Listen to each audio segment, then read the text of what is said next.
if Kate joins us, Kate Shuck, she'll be taken over as Dolly in the second act, but I have a feeling she will not get here.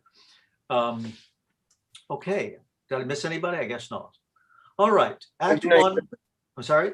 Oh, cheapers, Alex. Alex Chilton. Yes, I'm playing Valentine, the dentist. Okay, here we go. Okay. You Never Can Tell, Act One. In a dentist's operating room on a fine August morning in 1896. Not the usual tiny London den, but the best sitting room of a furnished lodging in a terrace on the seafront at a fashionable watering place.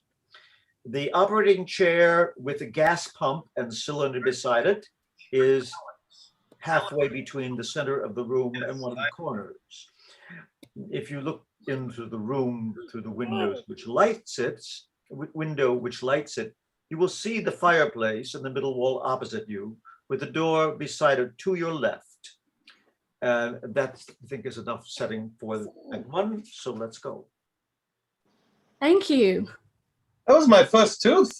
Your first? Do you mean to say you've been practicing on me? Every dentist has to begin on somebody.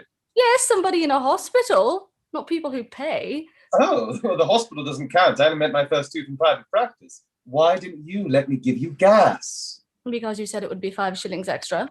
Oh, don't say that. It makes me feel as if I'd hurt you for the sake of 5 shillings. Well, so you have. And why shouldn't you? It's your business to hurt people. You have a good view of the sea from these rooms. Are they expensive? Yes. You don't own the whole house, do you? No. And your furniture isn't quite the latest thing, is it? It's my landlord's. Does he own that nice, comfortable bath chair? No, I own that on the hire purchase system. I thought so. I suppose you haven't been here long. 6 weeks. Is there anything else we'd like to know? Any family? I'm not married. Of course not. Anybody can see that. I meant sisters and mother and that sort of thing. Not on the premises. If you'd been here 6 weeks, and mine was your first tooth, the practice can't be very large, can it? Not as yet. Well, good luck. 5 shillings, you said it would be? 5 shillings. Do you charge 5 shillings for everything? Yes. Why? That's my system. I'm what's called a 5 shilling dentist. How nice. Well, here. A new 5 shilling piece. Your first fee. Make a hole in it with the thing you drill people's teeth and wear it on your watch chain. Thank you. The young lady's brother, sir. Am I on time? No, it's all over. Did you howl? Oh, something awful. Mr. Valentine, this is my brother Phil. And Phil, this is Mr. Valentine, our new dentist. He's only been here 6 weeks and he's a bachelor. The house isn't his and the furniture is the landlord's, but the professional plant is hired. He got my tooth out beautifully on the first go. He and I are great friends. Oh, been asking a lot of questions? Oh, no. Glad to hear it. So good of you not to mind us, Mr. Valentine. The fact is, we've never been in England before, and our mother tells us that people here simply won't stand us. Come to lunch with us. Oh, do, Mr. Valentine. The Marine Hotel, 1:30. We shall be able to tell Mamma that a respectable Englishman has promised to lunch with us. Say no more, Mr. Valentine, you'll come. Oh, say no more. I haven't said anything. May I ask whom I have the pleasure of entertaining? It's really quite impossible for me to lunch at the Marine Hotel with 2 perfect strangers. Oh, what gosh! 1 patient in 6 weeks. What difference does it make to you? No, Dolly, my knowledge of human nature confirms Mr. Valentine's judgment. He is right. Let me introduce Mrs. Dorothy Clandon, commonly called Dolly. I'm Philip Clandon. We're from Madeira, but perfectly respectable so far. Clandon, are you related to... Yes, we are. I beg your pardon? Oh, we are. It's all over, Phil. They know about us in England. Oh, you can't think how maddening it is to be related to a celebrated person and never be valued anywhere for our own sakes. Well, excuse me, the gentleman I was thinking of is not celebrated. Gentlemen? Yes, I was going to ask whether you were, by any chance, the daughter of Mr. Densmore Clandon of Newbury Hall. No. Well, come, Dolly, how do you know we are not? Oh, well, I forgot. Well, of course, perhaps I am. Don't you know? Not in the least. It's a wise child who wants to... Oh, shh. The fact is, Mr. Valentine, we are the children of the celebrated Mrs. Lanfrey Clandon, the authoress of great repute in Madeira. No household is complete without her works. We came to England to get away from them. They are called the 20th century treatises. 20th century cooking. 20th century creeds. 20th century clothing. 20th century conduct. 20th century children. 20th century parents. Broad limb, $50. Or mounted on linen for hard family use, $2. No family should be without them. Read them, Mr. Valentine. They'll improve your mind. Maybe not till we've gone, please. Yes, quite so. We prefer people with unimproved minds. Our own minds are in that fresh and unspoiled condition. And Phil, he prefers people whose minds are improved. No, in that case, we shall have to introduce him to the other member of the family, the woman of the 20th century, our sister Gloria. Nature's masterpiece. Learning's daughter. Madeira's pride. Beauty's paragon. No bosh, no complexion. May I have a word? Excuse us, go ahead. I'm so sorry. I really must give a hint to you young people. Oh, come, I like that. How old are you? Over 30. Oh, he's not. He is 27. 33. The stuff.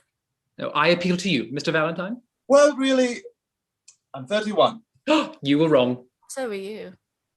Oh, we're forgetting our manners, Dolly. Oh, yes, so we are. We interrupted you, Mr. Valentine. You were going to improve our minds, I think. The fact is, you're so Our tall. appearance. Our manners?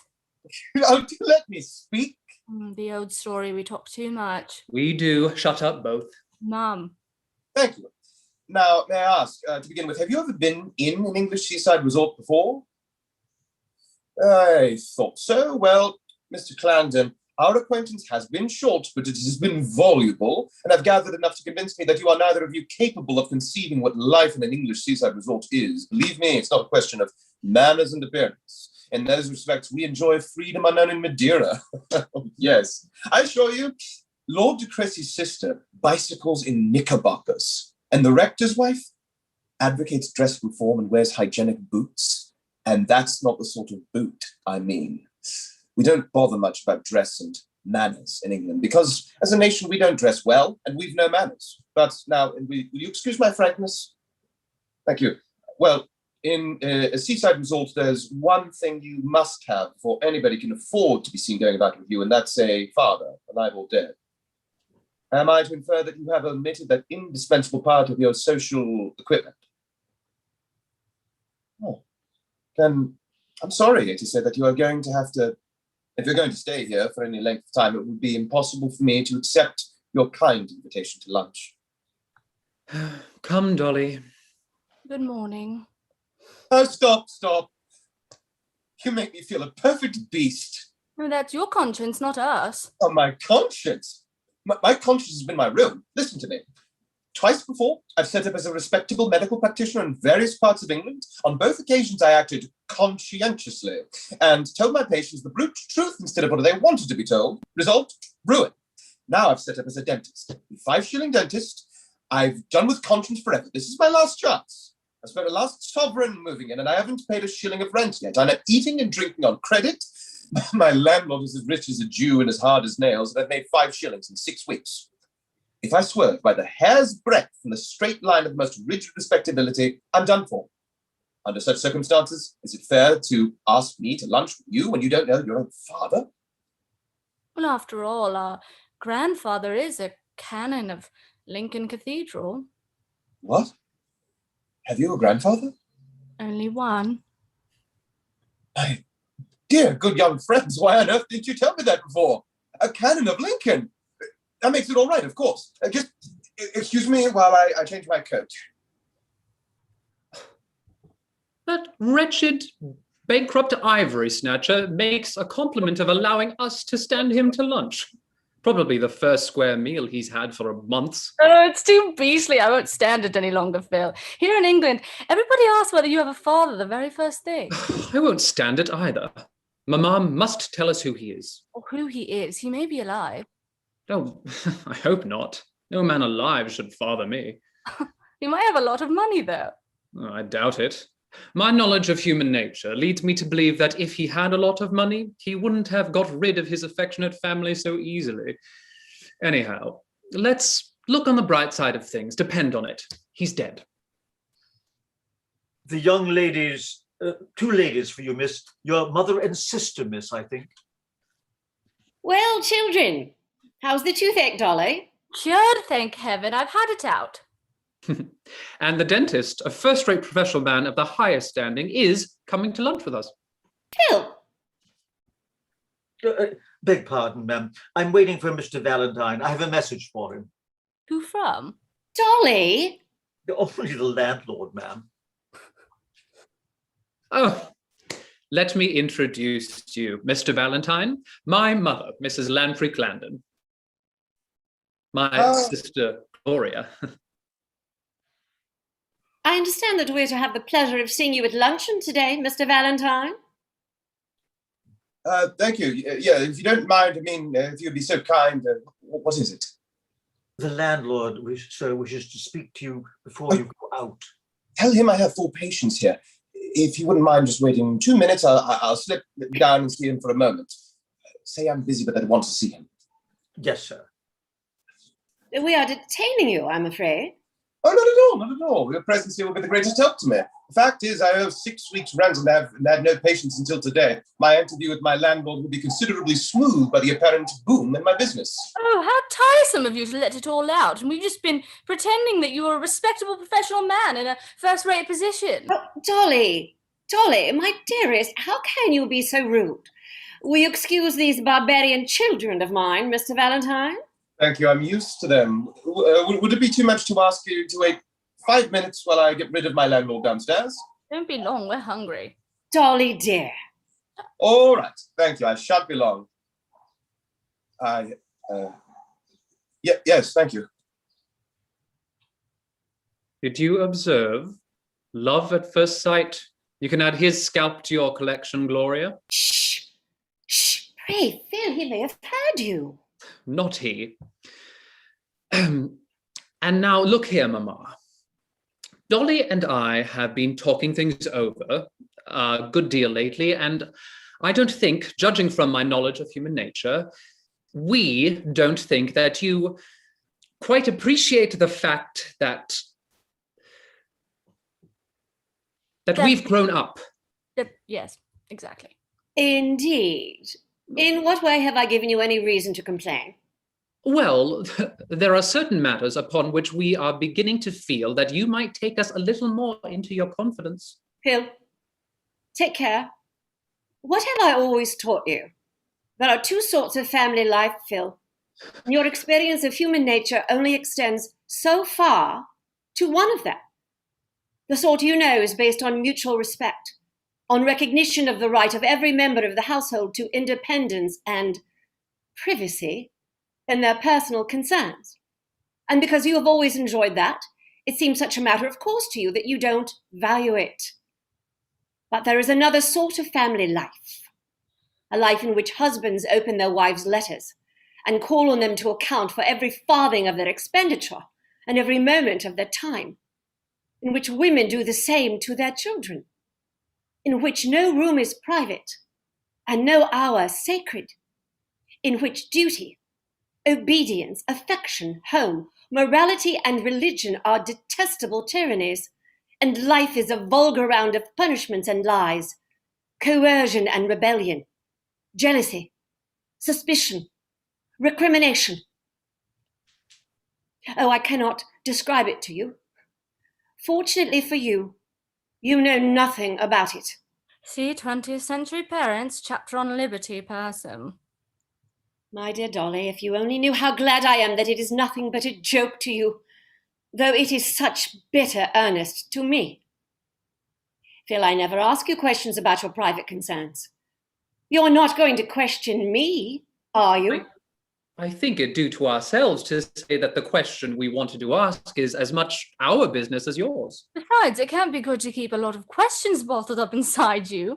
You did it, Mamma, but see how awfully it's broken out again in me. I see you want to ask your question. Ask it. Who... Oh, now look here, Dolly, am I going to conduct this business or you? Not you. Then hold your mouth. The question is a simple one. When the ivory snatcher... Oh, well, dentist is such an ugly word. The man of ivory and gold asked us whether we were children of Mr. Densmore Clandon of Newbury Hall. In pursuance of the precepts in your treatise on 20th century conduct and your repeated personal exhortations to us to curtail the number of unnecessary lies we tell, we replied truthfully that we did not know. Neither did we. Shh. The result was that the gum architect made considerable difficulties about accepting our invitation to lunch, although I doubt if he's had anything but tea and bread and butter for the past fortnight. Now, my knowledge of human nature leads me to believe that we had a father and that you probably know who he was. stop, Phil. Your father is nothing to you, nor to me. That is enough. Mother, we have a right to know. Gloria, we? Who is we? We three. In your mouth, we used to mean you and I, Gloria. We're hurting you. Let's drop it. We didn't think you'd mind. I don't want to know. Oh, I'm sure I don't. Oh, don't look like that, Mamma. Thank you, my dear. Thanks, Phil. We have a right to know, Mother. Ah, you insist? Do you intend that we shall never know? Oh, Gloria, don't. It's barbarous. What is the use of being weak? You see what has happened with this gentleman here, Mother. The same thing has happened to me. What do you mean? What happened to you? I hope nothing of any consequence. On the board, the steamer, the first officer, did me the honour to propose to me. No, it was to me. The first officer? Are you serious, Gloria? Or what did you say to him? Excuse me, I have no right to ask that. The answer is pretty obvious. A woman who does not know her father cannot accept such an offer. Surely you did not want to accept it. No. But suppose I had wanted to. Did that difficulty strike you, Dolly? Oh, no, I accepted him. Accepted me? Say. No, he did look such a fool. But why did you do such a thing, Dolly? For fun, I suppose. We had to measure my finger for a ring. You'd have done the same thing yourself. No, Dolly, I would not. As a matter of fact, the first officer did propose to me, and I told him to keep that sort of thing for women who were young enough to be amused by it. He appears to have acted on my advice. Gloria, I'm sorry you think me weak, but I cannot tell you what you want. You are all too young. This is rather a startling departure from 20th century principles. Answer all your children's questions and answer them truthfully as soon as they are old enough to ask them. See 20th Century Motherhood, page 1. Chapter 1. Sentence 1. My dears, I do not mean that you are too young to know. I mean that you are too young to be taken into my confidence. You are very bright children, all of you, but you are still very inexperienced and consequently sometimes very unsympathetic. There are experiences of mine that I cannot bear to speak of except to those who have gone through what I have gone through. I hope you will never be qualified for such confidences, but I will take care that you shall learn all you want to know. Will that satisfy you? Another grievance, Dolly. No, we're not sympathetic. Mother, I did not mean to be unsympathetic. Of course not, dear. I quite understand. But Mother, Yes? it is nonsense to tell us that our father is nothing to us. Do you remember your father? I'm not quite sure. I think so. You are not sure? No. Gloria, if I had ever struck you purposely, deliberately, with the intention of hurting you, with a whip bought for the purpose, would you remember that, do you think? That would have been your last recollection of your father, Gloria, if I had not taken you away from him. I have kept him out of your life. keep him now out of mine by never mentioning him to me again. I hope I've not kept you waiting. That landlord of mine is really an extraordinary old character. Oh, tell us, how long is he giving you to pay? Dolly, dear, you must not ask questions. Oh, so sorry. You'll tell us, won't you, Mr. Valentine? He doesn't want his rent at all. He's broken his tooth on a Brazil nut, and he wants me to look at it and to lunch with him afterwards. You can have him up and pull his tooth out at once, and we'll bring him to lunch too. Tell the maid to fetch him along. Oh, I suppose he's respectable, really respectable. Perfectly. Not like me. Honest Injun? Honest Injun. Then off with you and bring him up. I dare say he'd be delighted if... I shall be happy to see your friend at lunch if you can persuade him to come, but I can't wait to see him now. I have an appointment at the hotel at 1:45 with an old friend who I have not seen since I left England 18 years ago. Will you excuse me? Certainly, Mrs. Clandon. Shall I come? No, dear. I want to be alone. Aha. Oh, show the old gentleman up. Madam. The old gentleman with the toothache. The landlord. Mr. Crampton, sir. Is his name Crampton? It sounds rheumatic-y, doesn't it? Chalkstones, probably. Well, show Mr. Crapstones up. Mr. Crampton, miss. Oh, Crampton. I must get that name right. I heaven knows what I shall call him. Phil, can you believe such a horrible thing as that about our father, what Mother just said now? No, there are lots of people of that kind. Old Chalice used to thrash his wife and daughters with a cart whip. Yes, a Portuguese. Oh, when you come to men who are brutes, there is as much in common between the Portuguese and the English variety, Doll. Trust my knowledge of human nature. I don't think we shall ever play again at our old game of guessing what our father was to be like. Dolly, are you sorry for your father, the father with lots of money? Oh, come. What about your father? The lonely old man with the tender aching heart. He's pretty well burst up, I think. There can be no doubt that the governor is an exploded superstition. But hark, he comes. Who? Chalkstones. Shh, attention. If he's good enough for lunch, I'll nod to Dolly, and if she nods to you, invite him straight away. May I introduce? This is Mr. Crampton, Miss Dorothy Clandon, Mr. Philip Clandon, Miss Clandon. Sit down, Mr. Crampton. This is the most comfortable chair, Mr. Crampton. Thank you, but won't this young lady... Thank you, Mr. Crampton. We are just going. Sit down, I'm tired. Well, perhaps as I am considerably the oldest person present, I... oh.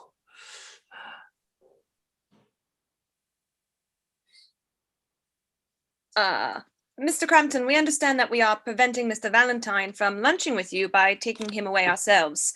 My mother would be very glad indeed if you would come too. Thank you. I will come with pleasure. Oh, so glad. Delighted, I'm sure.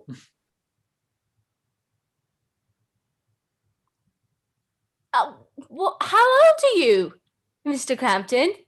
I am afraid we must be going, Mr. Valentine. It is understood then that we are to meet at 1:30. 1:30. Many thanks. Oh, and make him give you gas. It's 5 shillings extra, but it's worth it. Very well. You want to know my age, do you? I'm 57. Oh, you look it. I dare say I do. What are you looking at me so hard for? Anything wrong? You're like somebody. Who? Well, you have a curious look of my mother. Your mother? Well, quite sure you don't mean your daughter. Yes, I'm quite sure I don't mean my daughter.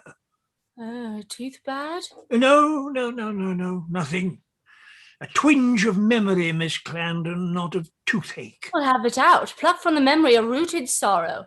No, with gas. 5 shillings extra. No, not a sorrow.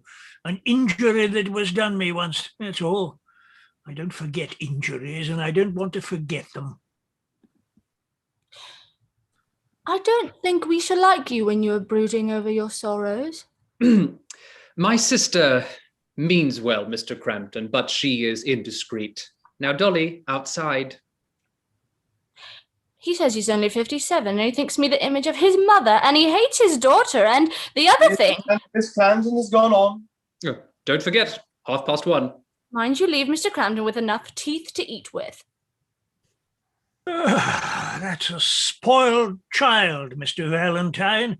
That's one of your modern products. When I was her age, I had a good hiding fresh in my memory to teach me manners. What did you think of her sister?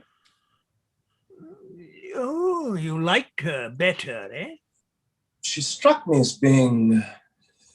However, that's not my business. Open, please. You've broken that one. What a pity. To spoil such a splendid set of teeth. Why do you crack nuts on them? But I've always cracked nuts with them. What else are they for? The proper way to keep teeth good is to give them plenty of use on bones and nuts and wash them every day with soap. Plain yellow soap. Soap? Why soap? I began using it as a boy because I was made to, and I've used it ever since. I never had toothache in my life. Don't you find it rather nasty? Yeah, I found that most things that were good for me were nasty, but I was taught to put up with them and made to put up with them. I'm used to it now. In fact, I like the taste when the soap is really good.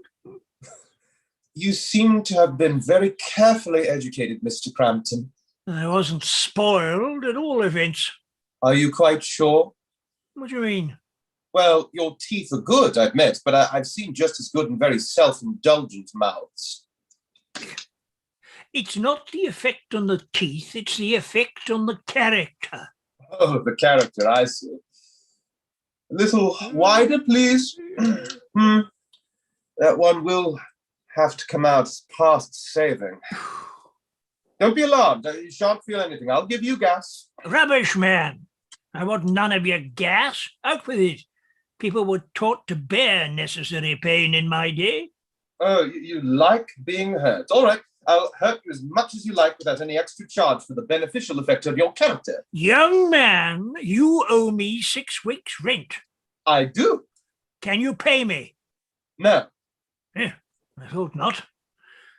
How soon do you think you'll be able to pay me if you have no better manners than to make game of your patients? My good sir, my patients haven't all formed their characters on kitchen soap. So much the worse for them. I tell you, you don't understand my character. If I could spare all my teeth, I'd make you pull them all out, one after another, to show you what a properly hardened man can go through when he's made up his mind to do it. And you want to be more hardened, do you? Yes. Well, you're quite hard enough for me enough already as a landlord. Why did you never get married, Mr. Crampton? A wife and children would have taken some of that hardness out of you. What the devil is that to you? So, some warm water, please. You were asking me, what the devil is that to me? Well, I've got an idea of getting married myself. Oh, naturally, sir, naturally. When a young man has come to his last farthing and is within 24 hours of having his furniture distrained upon by his landlord, he marries. I've noticed that before. Well, marry and be miserable. Oh, come. What do you know about it? I'm not a bachelor. And there is a Mrs. Crampton? Yes.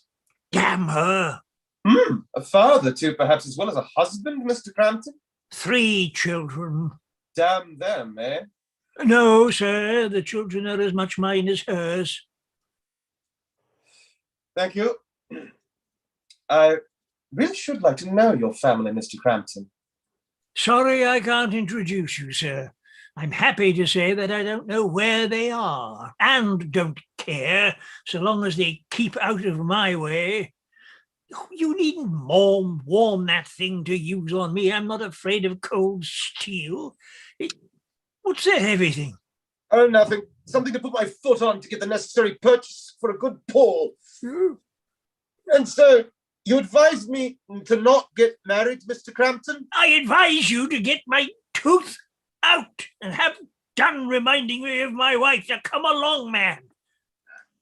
What do you bet that I don't get the tooth out without your feeling it? Your 6 weeks' rent, young man. Don't you gammon me. Done. You ready? Take care, man. I'm quite helpless in this position. You'll be more helpless presently. He presses the mouthpiece over Crampton's mouth and nose, leaning over his chest so as to hold his head and shoulders well down on the chair. Crampton makes an inarticulate sound on the mouthpiece and tries to lay hands on Valentine, whom he supposes to be in front of it.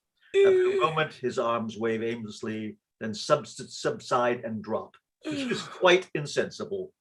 Valentine, with an exclamation of somewhat preoccupied triumph, throws aside the mouthpiece quickly, picks the forceps up adroitly from the glass, and the curtain falls. Act 2.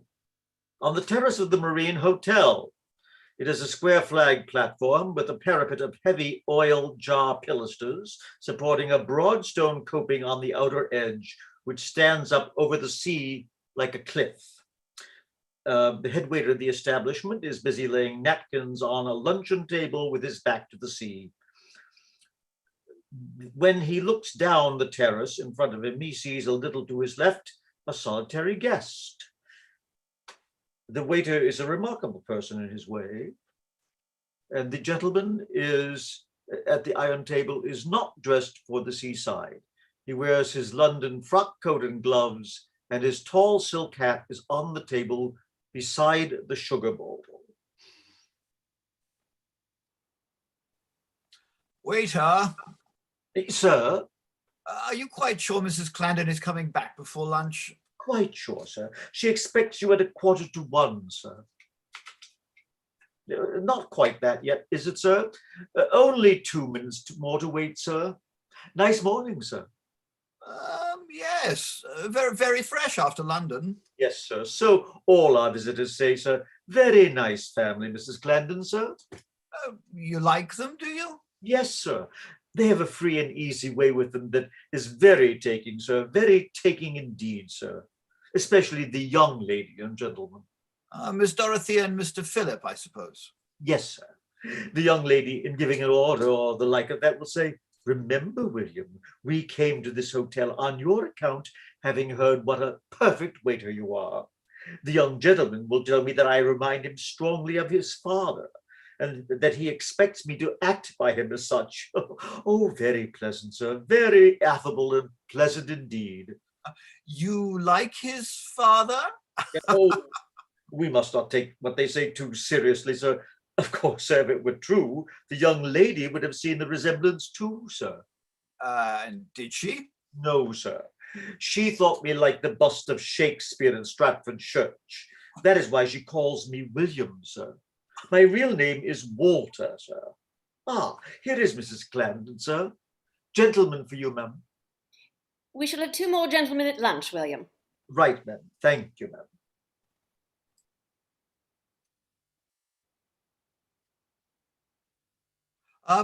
Don't you know me? Are you Finch McComas? Can't you guess? I believe you are. Where's your beard? Would you employ a solicitor with a beard? Is that your hat? Would you employ a solicitor with a sombrero? I've thought of you all these 18 years with the beard and the sombrero. Do you go to the meetings of the Dialectical Society still? I do not frequent meetings now. Finch, I see what has happened. You've become respectable. Haven't you? Not a bit. You hold to your old opinions still? As firmly as ever. Bless me. And are you still ready to make speeches in public in spite of your sex? To insist on a married woman's right to her own separate property? To champion Darwin's view of the origin of species and John Stuart Mill's essay on liberty? Huh. To read Huxley, Tyndall, and George Eliot, and to demand university degrees, the opening of the professions, and the parliamentary franchise for women as well as men. Yes, I have not gone back 1 inch, and I've educated Gloria to take up my work where I left it. That is what has brought me back to England. I felt I had no right to bury her alive in Madeira. My St. Helena Finch. I suppose she will be howled at as I was, but she is prepared for that. Howled at. My dear good lady, there is nothing in any of those views nowadays to prevent her from marrying a bishop. You reproached me just now for having become respectable. Well, you are wrong. I hold to our old opinions as strongly as ever. I don't go to church, and I don't pretend to. I call myself what I am, a philosophic radical standing for liberty and the rights of the individual, as I learned to do from my master Herbert Spencer. Am I howled at? No, I'm indulged as an old fogey. I'm out of everything because I've refused to bow the knee to socialism. Socialism? Yes, socialism. That's what Miss Gloria will be up to her ears in before the end of the month if you let her loose here. But I can prove to her that socialism is a fallacy. It is by proving that, Mrs. Clandon, that I have lost all my young disciples. Be careful what you do. Let her go her own way. We're old-fashioned. The world thinks it has left us behind. There is only one place in England where your opinions would still pass as advanced. The church, perhaps? Ah, no, the theatre. And now to business. Why have you made me come down here? Well, partly because I wanted to see you. Thanks. And partly because I want you to explain everything to the children. They know nothing, and now that we've come back to England, it is impossible to leave them in ignorance any longer. Finch, I cannot bring myself to tell them.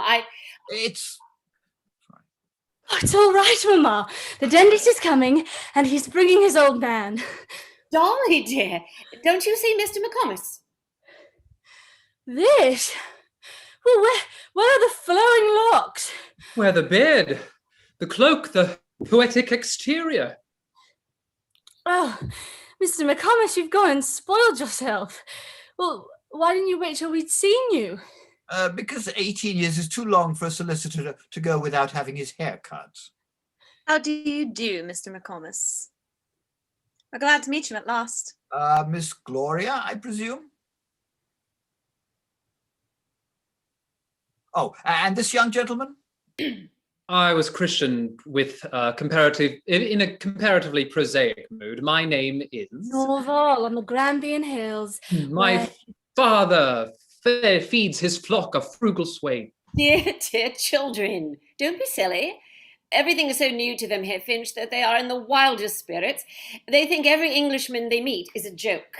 Well, so he is. It's not our fault. My knowledge of human nature is fairly extensive, Mr. McComas, but I find it impossible to take the inhabitants of this island seriously. I presume, sir, you are Master Philip. I was Master Philip, was so for many years, just as you were Master Finch. How strange it is to look back on our boyhood. Has Finch had a drink? Dearest, Mr. McComas will lunch with us. Well, have you ordered for 7? Don't forget the old gentleman. I have not forgotten him, dear. What is his name? Chalkstones, he'll be here at 1:30. Are we like what you expected? Dolly, Mr. McComas has something more serious than that to tell you. Children, I have asked my old friend to answer the question you asked this morning. He is your father's friend as well as mine, and he will tell you the story more fairly than I could. Gloria, are you satisfied? Mr. McComas is very kind. Not at all, my dear young lady, not at all. At the same time, this is rather sudden. I was hardly prepared. Oh, we don't want anything prepared. Tell us the truth. Bald-headed. I hope you intend to take what I have to say seriously. I hope it will deserve it, Mr. McComas. My knowledge of human nature teaches me not to expect it much. Phil. Yes, Mother, all right. I beg your pardon, Mr. McComas. Don't mind us. We mean well. Shut up, both. Well, your father... Oh, how old is he? Shh. Dolly, don't let us interrupt Mr. McComas. Thank you, Mrs. Clandon, thank you.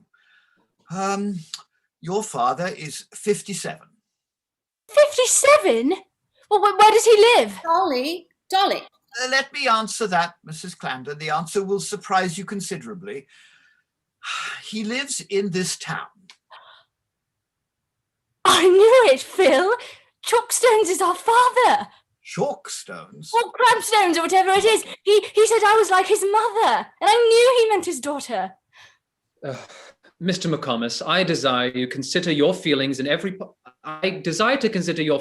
possible way, but I warn you that if you stretch the long arm of coincidence to the length of telling me that Mr. Crampton of this town is my father, I shall decline to entertain the information for one moment. And pray why? Because I've seen the gentleman, and he is entirely unfit to be my father, or Dolly's father, or Gloria's father, or my mother's husband. Oh, indeed. Well, sir, let me tell you that whether you like it or not, he is your father, and your sister's father, and Mrs. Clandon's husband. Now, what do you have to say to that? Well, you needn't be so cross. Crampton isn't your father. Mr. McComas, your conduct is heartless. Here you find a family enjoying the unspeakable peace and freedom of being orphans. We have never seen the face of a relative, never known a claim except the claim of freely chosen friendship. And now you wish to thrust into the most intimate relationship with us a man whom we don't know. An awful old man. And you begin as if you had quite a nice father for us. How do you know that he is not? And what right have you to choose your own father? Let me tell you, Miss Clandon, that you are too young to be... I forgot. Has he any money? Well, he has a great deal of money. Oh! Well, what do I always say, Phil? Dolly, we perhaps have been condemning the old man too hastily. Proceed, McComas. I shall not proceed, sir. I'm too hurt, too shocked to proceed. Finch, do you realize what is happening? Do you understand that my children have invited that man to lunch and that he will be here in a few moments? What? Do you mean, am I to understand? Is it... You steady, Finch. Think it out slowly and carefully. He's coming to lunch. Which of us is to tell him the truth? Have you thought of that? Finch, you must tell him. No, Finch is no good at telling things. No. Look at the mess he's made of telling us. I have not been allowed to speak. I protest against this. No, Finch, don't be cross. Gloria, let us go in. He may arrive at any moment. Do not stir, Mother. I shall not stir. We must not run away. My dear, we cannot sit down to lunch just as we are. We shall come back again. We must have no bravado. Come, Dolly. Gentlemen come yet, ma'am? 2 more to come yet, thank you. They will be here immediately. I have an idea. Mr. McComas, this communication should be made, should it not, by a man of infinite tact? It will require tact, certainly. Good. Dolly, whose tact were you noticing only this morning? Oh, yes, I declare, William! The very man, William. William! Oh, waiter! Stop! I will not permit this. Yes, sir. William, you remember my request to you to regard me as your son? Yes, sir. Anything you please, sir. William, at the very outset of your career as my father, a rival has appeared on the scene. Oh, your real father, sir? Well, that was to be expected sooner or later, sir, wasn't it? Is it you, sir? Certainly not. My children know how to behave themselves. No, William, this gentleman was very nearly my father. He wooed my mother, wooed her in vain. Well, of all the... Consequently, he is only our solicitor. Do you know one Crampton of this town? Cockeyed Crampton, sir, of the Crooked Billet, is it? I don't know. Finch, does he keep a public house? No! Your father, sir, is a well-known yacht builder, an eminent man here. Oh, beg pardon, sir, I'm sure. A son of Mr. Crampton's, dear me. Oh, Mr. Crampton is coming to lunch with us. Yes, sir. Don't usually lunch with his family, perhaps, sir? William, He does not know we are his family. He has not seen us for 18 years. He won't know us. And we want you to break the news to him, William. But I should think he'd guess when he sees your mother, miss. Oh, I never thought of that. Nor I. Nor you. And you, a solicitor. Finch, your professional incompetence is appalling. William, your sagacity puts us all to shame. You really are like Shakespeare, William. Not at all, sir. Don't mention it, miss. Most happy, I'm sure, sir. Finch, come and wash your hands. I am thoroughly vexed and hurt, Mr. Clandon. You will get used to us. Come, Dolly. Keep your wits about you, William. There will be fireworks. Right, miss. You may depend upon me, miss.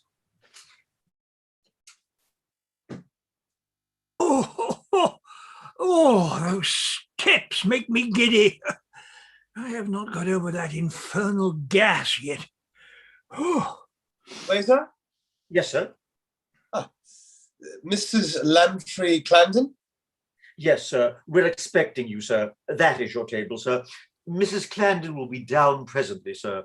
The young lady and young gentleman were just talking about your friend, sir. Indeed. Yes, sir. Great flow of spirit, sir. A vein of pleasantry, as you may say, sir. Beg pardon, sir, but if you allow me. Thank you, sir. The young gentleman's latest is that you're his father, sir. What? Only his joke, sir. His favorite joke. Yesterday, I was to be his father. Today, as soon as he knew that you were coming, sir, he tried to put it up on me that you were his father, his long-lost father. Not seen you for 18 years, he said. 18 years? Yes, sir. But I was up to his trick, sir. I saw the idea coming into his head as he stood there, thinking what new joke he'd have with me. Yes, sir, that's the sort he is. Very pleasant, very offhand and affable indeed. You'll allow me, sir? Thank you, sir. Even the solicitor took up the joke, although he was in a manner of speaking in my confidence about the young gentleman, sir. Yes, sir, I assure you, sir, you would never imagine what respectable professional gentlemen from London will do on an outing when the sea air strikes them, sir. There's a solicitor with them, is there? The family solicitor, sir. Yes, sir. Name of McComas, sir. McComas? Valentine! Valentine! This is a plant, a conspiracy. This is my family, my children, my infernal wife. Oh, indeed. Interesting meeting. Meeting? Not for me. Let me out of this. Give me that coat. Yes, sir.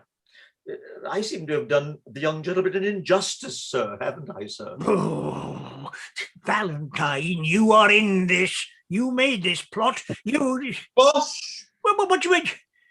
It's steady, sir. Here they come, sir. I broke it to him, sir. Invaluable William. Did he take it? Startled at first, miss, but very resigned indeed, miss. So here you are, Mr. Crampton. Yes, here. Caught in a trap. I mean, trap. Are those my children? Is this our father, Mr. McComas? Yes. Pleased to meet you again. Allow me to discharge my first duty as host by ordering your wine. Finch, some crusted old port for you, as a respectable family solicitor, eh?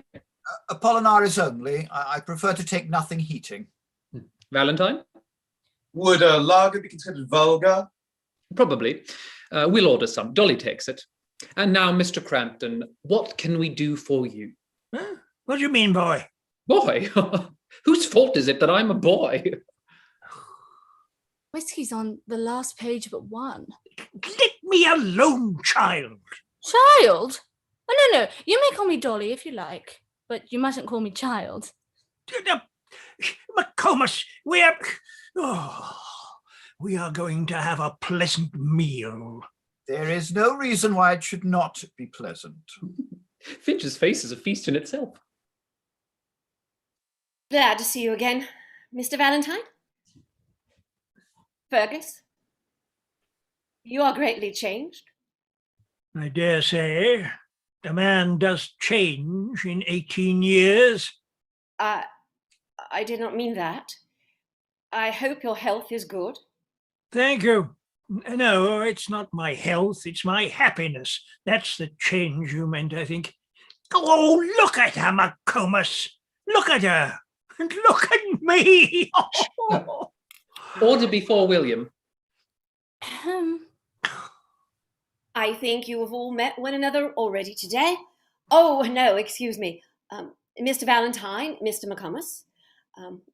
Fergus, will you take the head of the table, please? The head of the table. This end, sir. Thank you, sir. Mr. Valentine, will you take that side with Gloria? Finch, I must put you on this side between Dolly and Phil. You must protect yourself as best you can. Thick or clear, sir? Does nobody ask a blessing in this house? Let us first settle what we are about to receive. William? Yes, sir. 2 small lagers for the children, as usual, William, and 1 large for this gentleman. Large Apollinaris for Mr. McComas. Yes, sir. Have a 6 of Irish in it, Finch? No, thank you. Number 413 for my mother and Miss Gloria, as before, and... Right, sir. We know what Mr. Crampton likes here, sir. You frequent bars. Bad habit. You've learnt your lesson from your mother, I see. Phil, will you please remember that your jokes are apt to irritate people who are not accustomed to us, and that your father is our guest today? Yes, a guest at the head of my own table. Yes, it's embarrassing, isn't it? Well, it's just as bad for us, you know. Oh, Dolly, we are both wanting intact. We mean well, Mr. Crampton, but we are not yet strong in the filial line. William, come restore the good feeling. Yes, sir, certainly, sir. Small lager for you, sir. Seltzer and Irish, sir. Apollinaris, sir. Small lager, miss. 413, madam. Large lager for you, sir. 413, miss. To the family. Hearth and home. We are getting on very nicely after all. After all? After all what, Finch? He means that you are getting on very nicely in spite of the presence of your father. Do I take you rightly, Mr. McComas? No. I only said after all to round off the sentence. Sherbet, sir. Thank you, waiter. Thank you. Don't mention it, sir. Have you thought of choosing a profession yet? Oh, I'm keeping my mind open to that subject. William? Yes, sir. How long do you think it would take me to learn to be a really smart waiter? Can't be learnt, sir. It's in the character, sir. Bread for the lady, sir? Yes, sir. Very few are born to it, sir. You don't happen to have such a thing as a son yourself, have you? Oh, yes, sir. Oh, yes, sir. A little more fish, miss? You won't care for the joint in the middle of the day. No, thank you. Is your son a waiter too, William? Oh, no, miss. He's too impetuous. He's a bar. A potman, eh? Oh, no, sir. The other bar. Your profession, sir. A QC, sir. Oh, I'm sure. I beg your pardon. Not at all, sir. Very natural mistake, I'm sure, sir. I've often wished he was a potman, sir. Would have been off my hands ever so much sooner, sir. Salt at your elbow, sir. Yes, sir. I had to support him until he was 37, sir. But doing very well now, sir. Very satisfactory indeed, sir. Nothing less than 50 guineas, sir. Democracy, Crampton? Modern democracy? No, sir, not democracy. Only education, sir.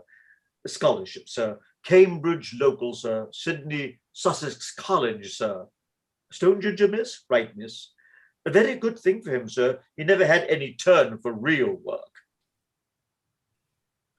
Which of us dare give that man an order again? I hope you won't mind my sending him for a ginger beer. While he's a waiter, it's his business to wait. If you treated him as a waiter ought to be treated, he'd have held his tongue. Well, what a loss that would have been. Perhaps he'll give us an introduction to his son and get us into London society. Oh.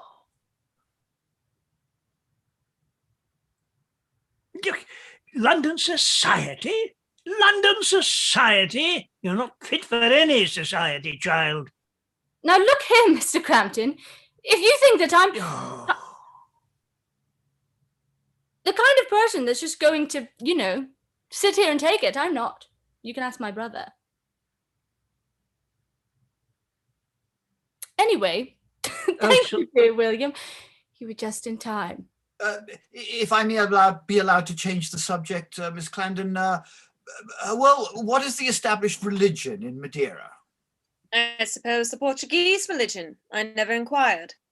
The servants come in Lent and kneel down before you and confess all the things they've done, and you have to pretend to forgive them. Do they do that in England, William? Not usually, miss. They may in some parts, but it has not come under my notice, miss. You like it without dressing, ma'am? Yes, ma'am. I have some here for you. This side, Joe. Only a bit of watercress, miss, got in by mistake. Thank you, miss. Joe, mostly members of the Church of England, miss. Members of the Church of England? What's the subscription? Oh, you see how my children have been brought up, Mr. McComas? You see it? You hear it? I call all of you to witness this. Sit down, Fergus. There is no occasion at all for this outburst. You must remember that Dolly is just like a foreigner here. Pray sit down. I doubt whether I ought to sit here and countenance all of this. I doubt it. Cheese, sir, or would you like a cold sweet? What? Oh, cheese. Bring a box of cigarettes, William. Already, miss. Does she smoke? Really, Mr. Crampton? I'm afraid I'm spoiling your lunch. I'll go and have my cigarette on the beach. Margaret, call that girl back.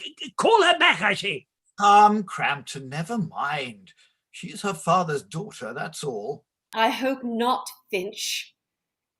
Mr. Valentine, excuse me. I'm afraid Dolly is hurt and put out by what has passed. I must go to her. Oh, to take her part against me, you mean? Gloria, will you take my place whilst I'm away, dear? The young lady forgot the matches, ma'am. If you'll be so good, ma'am. Thank you very much. Oh, there's a mother for you, McComas. There's a mother for you. Yes, a good mother. Oh, and a bad father. That's what you mean, eh? Miss Clandon, That girl's name is Crampton, Mr. Valentine, not Clandon. Do you wish to join them in insulting me? I'm overwhelmed, Miss Clandon. It's all my fault. I brought him here, I'm responsible for him, and I'm ashamed of him. What do you mean? No harm has been done, Mr. Valentine. We've all been a little childish, I'm afraid. Our party's been a failure. Let us break it up and have done with it. Goodbye, Father. Father? No! This is yours, sir, I think, sir. The lady's sunshade, sir. Nasty glare off the sea today, sir. Very trying to the complexion, sir. I shall carry down the camp stools myself, sir. Oh, you are old, Father William, but you are the most considerate of men. No, keep the sunshades and give me the camp stools. Thank you, sir. Finch, share with me. Come along. Leave something to bring down. One of these.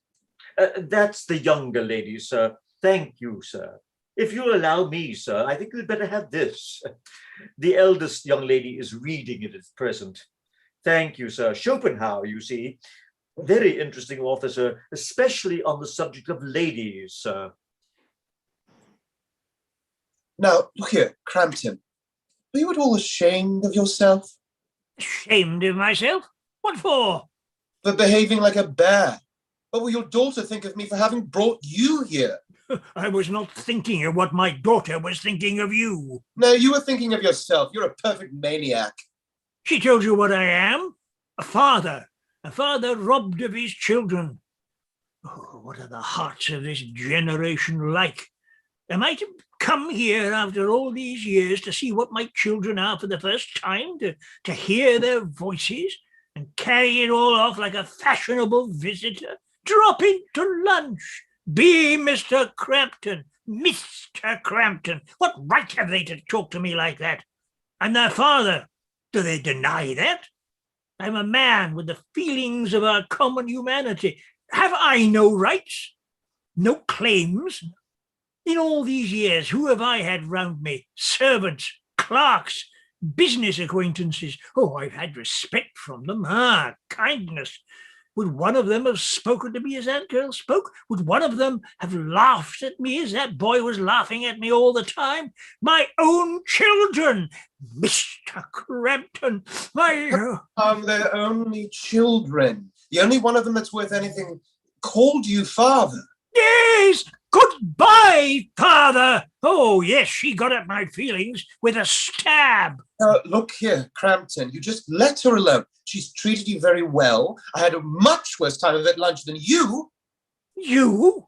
Yes, I sat next to her and never said a single thing to her the whole time. Couldn't think of a blessed word. Not a word did she say to me. Well? Well? Crampton, do you know what's been the matter with me today? You don't suppose, do you, that I'm in the habit of playing such tricks on my patients as I played you? Well, I hope not. No, the explanation is that I am stark mad, or rather that I've never been in my real senses before. I'm capable of anything. I've grown up at last. I'm a man. And it's your daughter that's made a man of me. Are you in love with my daughter? Love nonsense. It's something far above and beyond that. It's like life. It's faith. It's strength, certainty, paradise. Rubbish, man. What have you to keep a wife on? You can't marry her. Who wants to marry her? I'll kiss her hands. I'll kneel at her feet. I'll live for her. I'll die for her. That'll be enough for me. Look at her book. See? If you offered me all the money for this excuse for going down to the beach and speaking to her again, I'd only laugh at you. Steady, sir, steady. Oh, I beg your pardon. Not at all, sir, not at all. Very natural, sir, I'm sure, at your age. The lady has sent me for her book, sir. Might I take the liberty of asking you to let her have it at once, sir? With pleasure, and if you will allow me to present you with a professional man's earnings for 6 weeks. Thank you, sir. Much obliged. Very high-spirited young gentleman, sir. Very manly and straight set up, sir. And making his fortune in a hurry, no doubt. I know what his 6 weeks' earnings come to. Well, sir, you never can tell. That's a principle in life with me, sir, if you'll excuse my having such a thing, sir. Perhaps you haven't noticed that you haven't touched your seltzer and Irish, sir, when the party broke up. Yes, sir, you never can tell. There was my son, sir. Whoever thought that he would rise to wear a silk gown, sir? And yet today, sir, nothing less than 50 guineas, sir. What a lesson, sir. Well, I hope he is grateful to you and recognizes what he owes you. We get on together very well indeed, sir, considering the difference in our stations. A small lump of sugar, sir, will take the flatness out of the seltzer without noticeably sweetening the drink, sir. Allow me, sir. But as I say to him, where's the difference after all? If I must put on a dress suit to show what I am, he must put on a wig and gown to show what he is. If my income is mostly tips and there's a pretense that I don't get them, why, his income is mostly fees, sir. And I understand there's a pretense that he don't get them. If he likes society and his profession brings him into contact with all ranks, so does mine too, sir. If it's a little against a barrister to have a waiter for his father, sir, it's a little against a waiter to have a barrister for a son. Many people consider it a great liberty, sir, I assure you, sir. Can I get you anything else, sir? No, thank you. I suppose there's no objection to my sitting here for a while. I can't disturb the party on the beach here. Very kind of you, sir, to put it as if it was not a compliment and an honor to us, Mr. Crampton. Very kind indeed. The more you are at home here, sir, the better for us. Home? Well, yes, sir, that's a way of looking at it too, sir. I have always said that the great advantage of a hotel is that it's a refuge from home life, sir. I missed that advantage today, I think. You did, sir, you did. Dear me. It's the unexpected that always happens, isn't it? You never can tell, sir. You never can tell. Oh. Home. Home. Well, I want to speak with you for a moment. indeed. Oh, that's surprising. You meet your father after 18 years and you actually want to speak to him for a moment. Oh, that's touching, isn't it? All that is what seems to me so nonsensical, so uncalled for. What do you expect us to feel for you? To do for you? What is it you want? Why are you less civil to us than other people are? You are evidently not very fond of us. Why should you be? But surely we can meet without quarrelling. Do you realize that I am your father? Perfectly. Do you know what is due to me as your father? For instance? For instance, duty, affection, respect, obedience. I obey nothing but my sense of what is right. I respect nothing that is not noble. That is my duty. As to affection, it is not within my control. I'm not sure that I quite know what affection means. Do you really mean what you're saying? Excuse me, that is an uncivil question. I'm speaking seriously to you, and I expect you to take me seriously. Can you not discuss this matter coolly and rationally? Coolly and rationally? No, I can't. Do you understand that? I can't.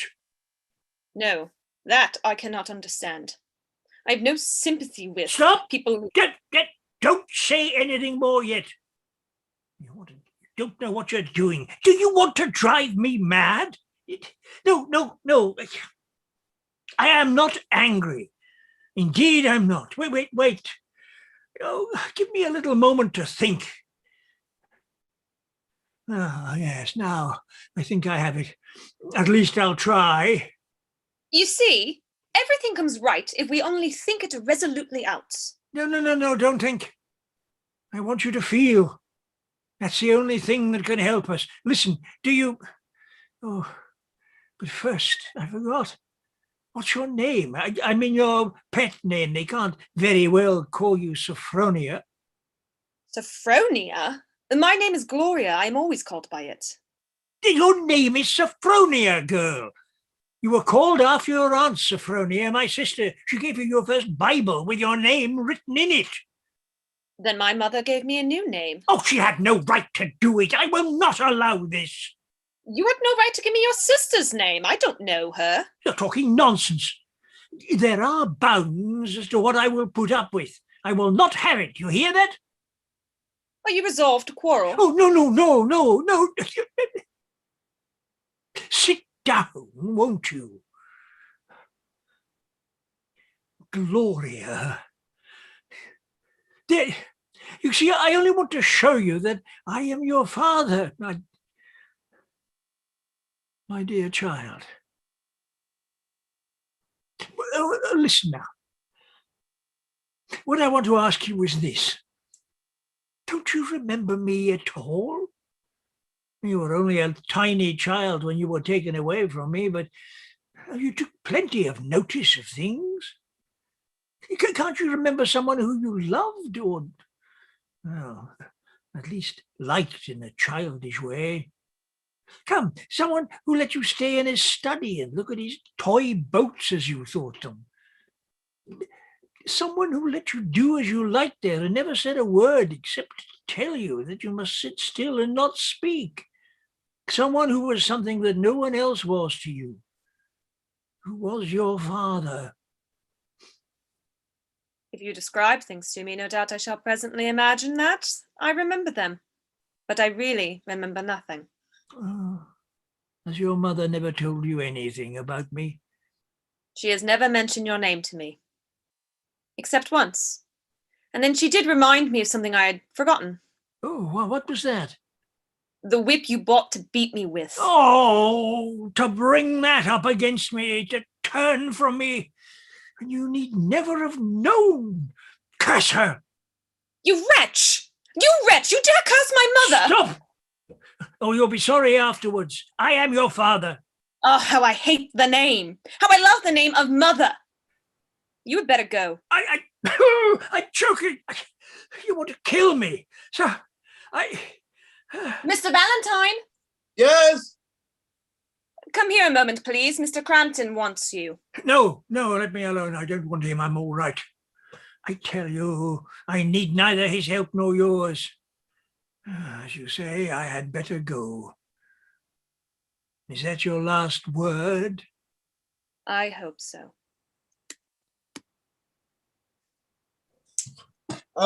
What's the matter? Where's Crampton?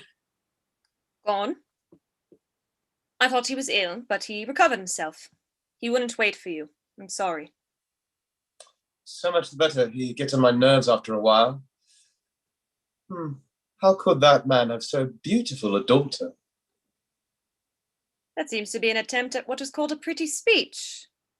Let me say at once, Mr. Valentine, that pretty speeches make very sickly conversation. Pray, let us be friends, if we are to be friends, in a sensible and wholesome way. I've no intention of getting married, and unless you are content to accept that state of things, we had much better not cultivate each other's acquaintance. Let's see. May I ask just one question? Is your objection an objection to marriage as an institution, or merely an objection to marrying me personally? I do not know you well enough, Mr. Valentine, to have any opinion on the subject of your personal merits.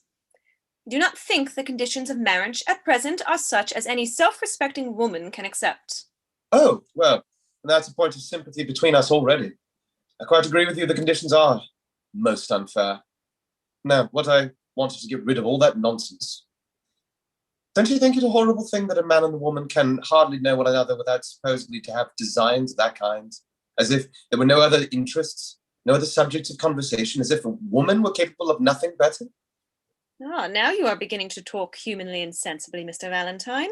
Of course, two intelligent people like us. Isn't it pleasant in this stupid, convention-ridden world to meet with someone on the same plane? Someone with an unprejudiced, enlightened mind. I hope to meet many such people in England. There are a good many people here, nearly 40 millions. They're not all consumptive members of the highly educated classes like people in Madeira. Everybody is stupid and prejudiced in Madeira. The weak, sentimental creatures. I hate weakness, and I hate sentiment. That's what makes you so inspiring. Am I inspiring? Oh, yes. Strength's infectious. Weaknesses, I know. You're strong. Do you know that you changed the world for me this morning? I was in the dumps, thinking of my unpaid rent, frightened about my future. When you came in, I was dazzled. That was silly, of course, but really, truly, something happened to me. Explain it how you will. My blood got oxygenated. My muscles braced. My mind cleared. My courage rose. That's odd, isn't it, considering that I'm not at all a sentimental man? Let us go back to the beach. What, you feel it too? Feel what? Dread. Dread? As if something were going to happen. It came over me suddenly just before you proposed that we should run away with the others. That's strange. Very strange. I had the same presentiment. How extraordinary. Well, shall we run away? Run away? No, that would be childish. I wonder, what is the scientific explanation of those fancies that cross us occasionally? I wonder. It's a curiously helpless sensation, isn't it? Helpless? Yes. As if nature, after allowing us to belong to ourselves and do what we judge right and reasonable all these years, was suddenly lifting a great hand to take us, our two little children, by the scruffs of our little necks and use us in spite of ourselves for her own purposes, in her own way. Isn't that rather fanciful? I don't know. I don't care. Miss Clandon, how could you? What have I done? You've thrown this enchantment on me. I'm honestly trying to be sensible, scientific, everything you wish me to be, but no, don't you see what you've set to work in my imagination? I hope you are not going to be so foolish, so vulgar as to say love. No, not love. We know better than that. Let's call it chemistry. You can't deny that there is such a thing as a chemical action, chemical affinity, chemical combination, the most irresistible of all natural forces. Well, you're attracting me irresistibly. chemically. Nonsense. Of course. Nonsense. It's nonsense, you stupid girl. Yes, stupid girl. That's a scientific fact, anyhow. You're a prig, a feminine prig. That's what you are. Now I suppose you've done with me forever. That shows how very little you understand my real character. I'm not in the least offended. I'm always willing to be told of my own defects, Mr. Valentine, by my friends, even when they are as absurdly mistaken about me as you are. I have many faults, very serious faults, of character and temper, but if there is one thing that I am not, it is what you call a prig. Oh, yes, you are. My reason tells me so. My knowledge tells me so. My experience tells me so. Excuse me in reminding you that your reason and your knowledge and your experience are not infallible. At least I hope not. I must believe them unless you wish me to believe my eyes, my heart, my instincts, my imagination, which are all telling me the most monstrous lies about you. Lies? Yes, lies. You expect me to believe that you are the most beautiful woman in the world? That is ridiculous and rather personal. Of course, it's ridiculous. That's what my eyes tell me. No, I'm not flattering. I don't tell you to. I don't believe it. You think if I were to turn away in disgust from my weakness, that I should sit here down here and cry like a child? Why should you, pray? Of course not. I'm not such an idiot. Yet my heart tells me I should. My fool of a heart. But I'll argue with my heart and bring it to reason. If I loved you 1,000 times, I'll force myself to look the truth steadily in the face. After all, it's easy to be sensible. The facts are the facts. What is this place? It's not heaven. It's the Marine Hotel. What's the time? It's not eternity. It's 1:30 in the afternoon. What am I? A dentist.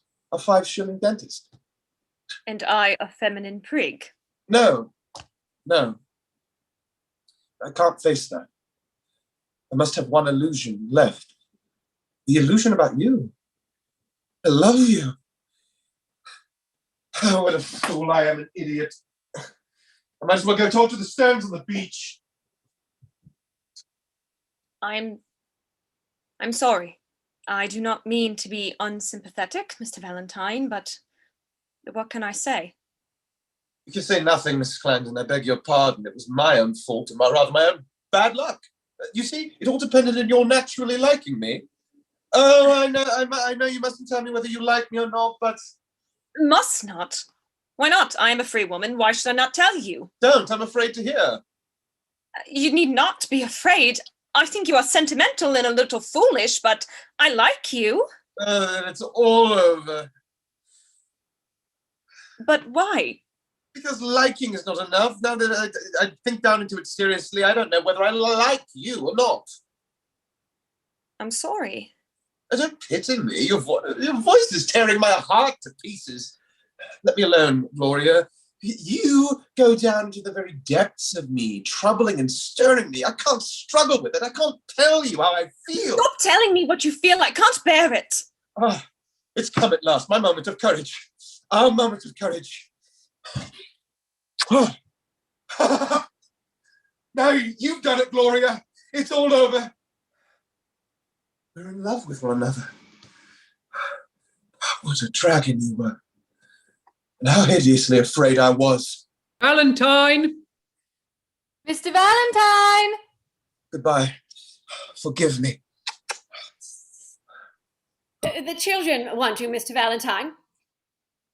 Is he gone? Crampton. Gone this long time, Mrs. Clandon. Mother, What is it, dear? why didn't you educate me properly? My child, I did my best. Oh, you taught me nothing. What is the matter with you? Only shame. Shame.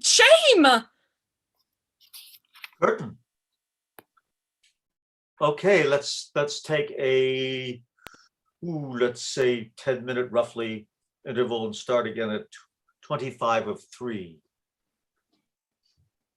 Right you are. Oh, 2:35. 2:30. Yeah. Math. Or Thank you. 7:35. Math, right. Thank you, Math. Thank you, Matt. Kate, are you anywhere about? Guess not. You're on for the whole thing, I think. Holly, Okay. I mean, Hannah. No problem. You just let me know if she pops in. Yeah, no, I don't. I think at this point you get to finish it. Okay, I'm so sorry she didn't make it. Well, that's not, unfortunately, Next time, next time. things And happen. I'll meet her someday.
Whew.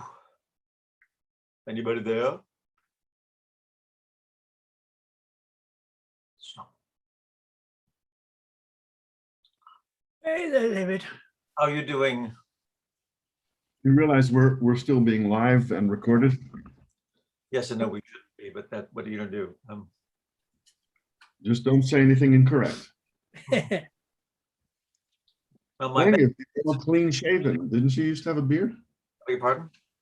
Angus, did she used to have a beard? Oh, not for a while. I decided Oh. when I was think younger, people I with beards always would wore a appreciate beard because it made me look old. Now I'm old. I don't want to look old. Bad enough feeling old. I actually saw this play many years ago, David. I'm frantically trying to remember where it was. I know Mrs. Clandon was played by Sarah Churchill, Churchill's acting daughter, who was fairly past her best by that time. In great difficulty with the lines and staggered quite a bit. You know, I Oh.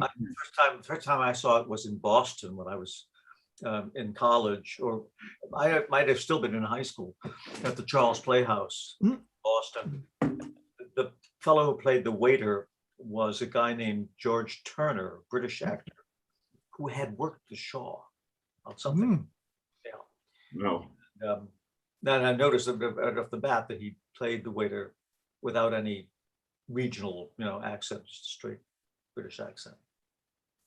Oh, well, yeah, but in those days it would be the same with me when I started up way back in the 60s, early 70s. If you had a regional accent, you couldn't really do very much.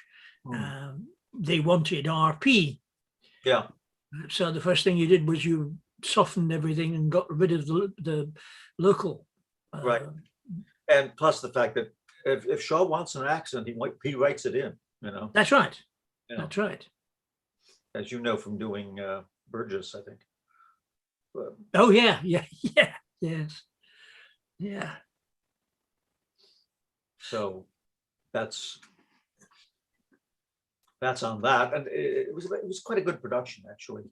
I fell in love with the play, and I directed it as my directing thesis production at the university, with a good cast. I mean, the three of them wound up on Broadway shortly thereafter. It's light, and it's light, and it's amusing, and he makes all his little barbed asides about society quite delightfully. Yeah. Well, he wanted people to learn, but he found that humor was one of the best ways to attract people to pay attention to what he was saying. Exact opposite of Eugene O'Neill. Yeah. That's interesting because I'm reading a book right now about the Theater Guild, and About what? they were very, the Theater Guild, which was founded in the right around 1920, and two of the people that they were strongest with were Shaw and O'Neill. They presented some of O'Neill's plays, premiered them, and they also premiered several of Shaw's plays in the United States.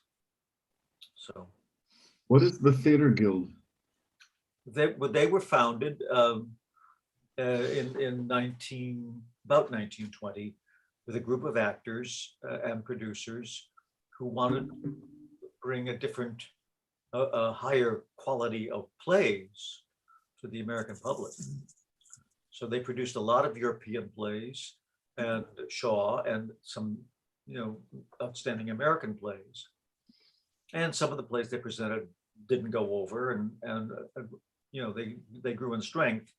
And they were the ones actually who presented, I believe it was the first production of Oklahoma. Other things. Group of New York based? Beg your pardon? Is this New York based or where? Yes. Oh yeah. Debra? Oh yeah. Lawrence Langner and I can't remember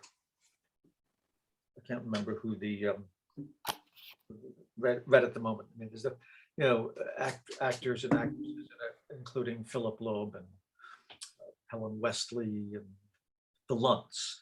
The Lunts were members of the company, Alfred Lynn Fontaine, and they acted as members of the company, cast as played. They weren't always the stars, but that was one of the big feathers in their cap, in Theatre Guild's cap.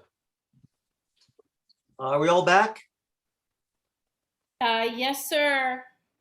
Phil, are you there? I'm back. Okay, Phil, Drew, are you there? Yes.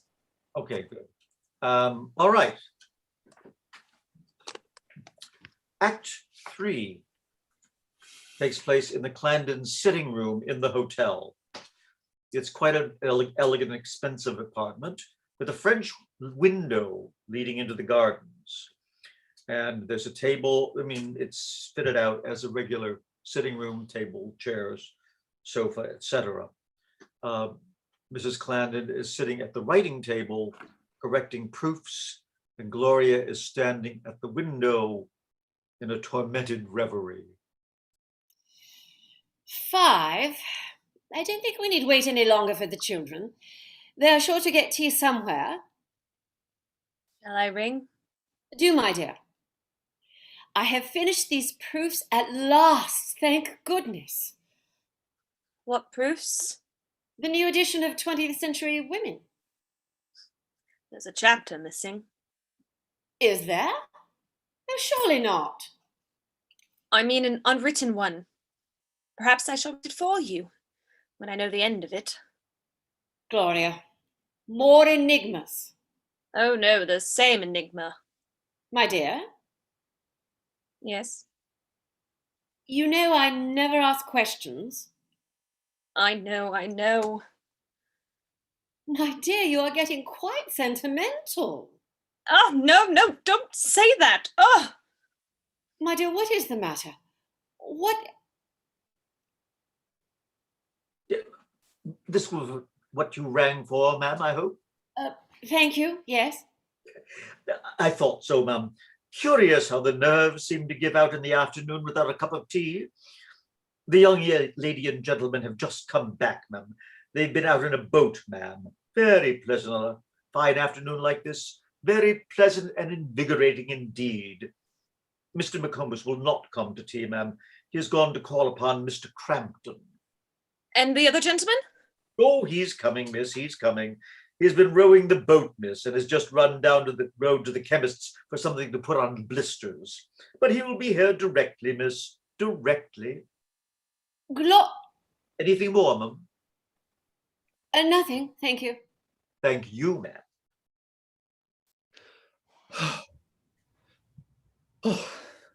Oh, give me some tea.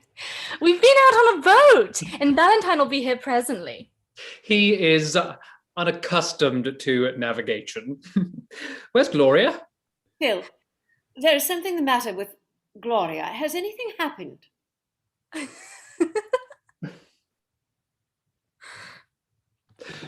Romeo? And Juliet. Yes, my dear mother, the old story. Dolly, don't take all the milk. Yes, in the spring. Young man's fancy. Lightly turns to, thank you, thoughts of love. It also occurs in autumn. The young man in this case is Valentine. and his fancy is turned to Gloria to the extent of Kissing her.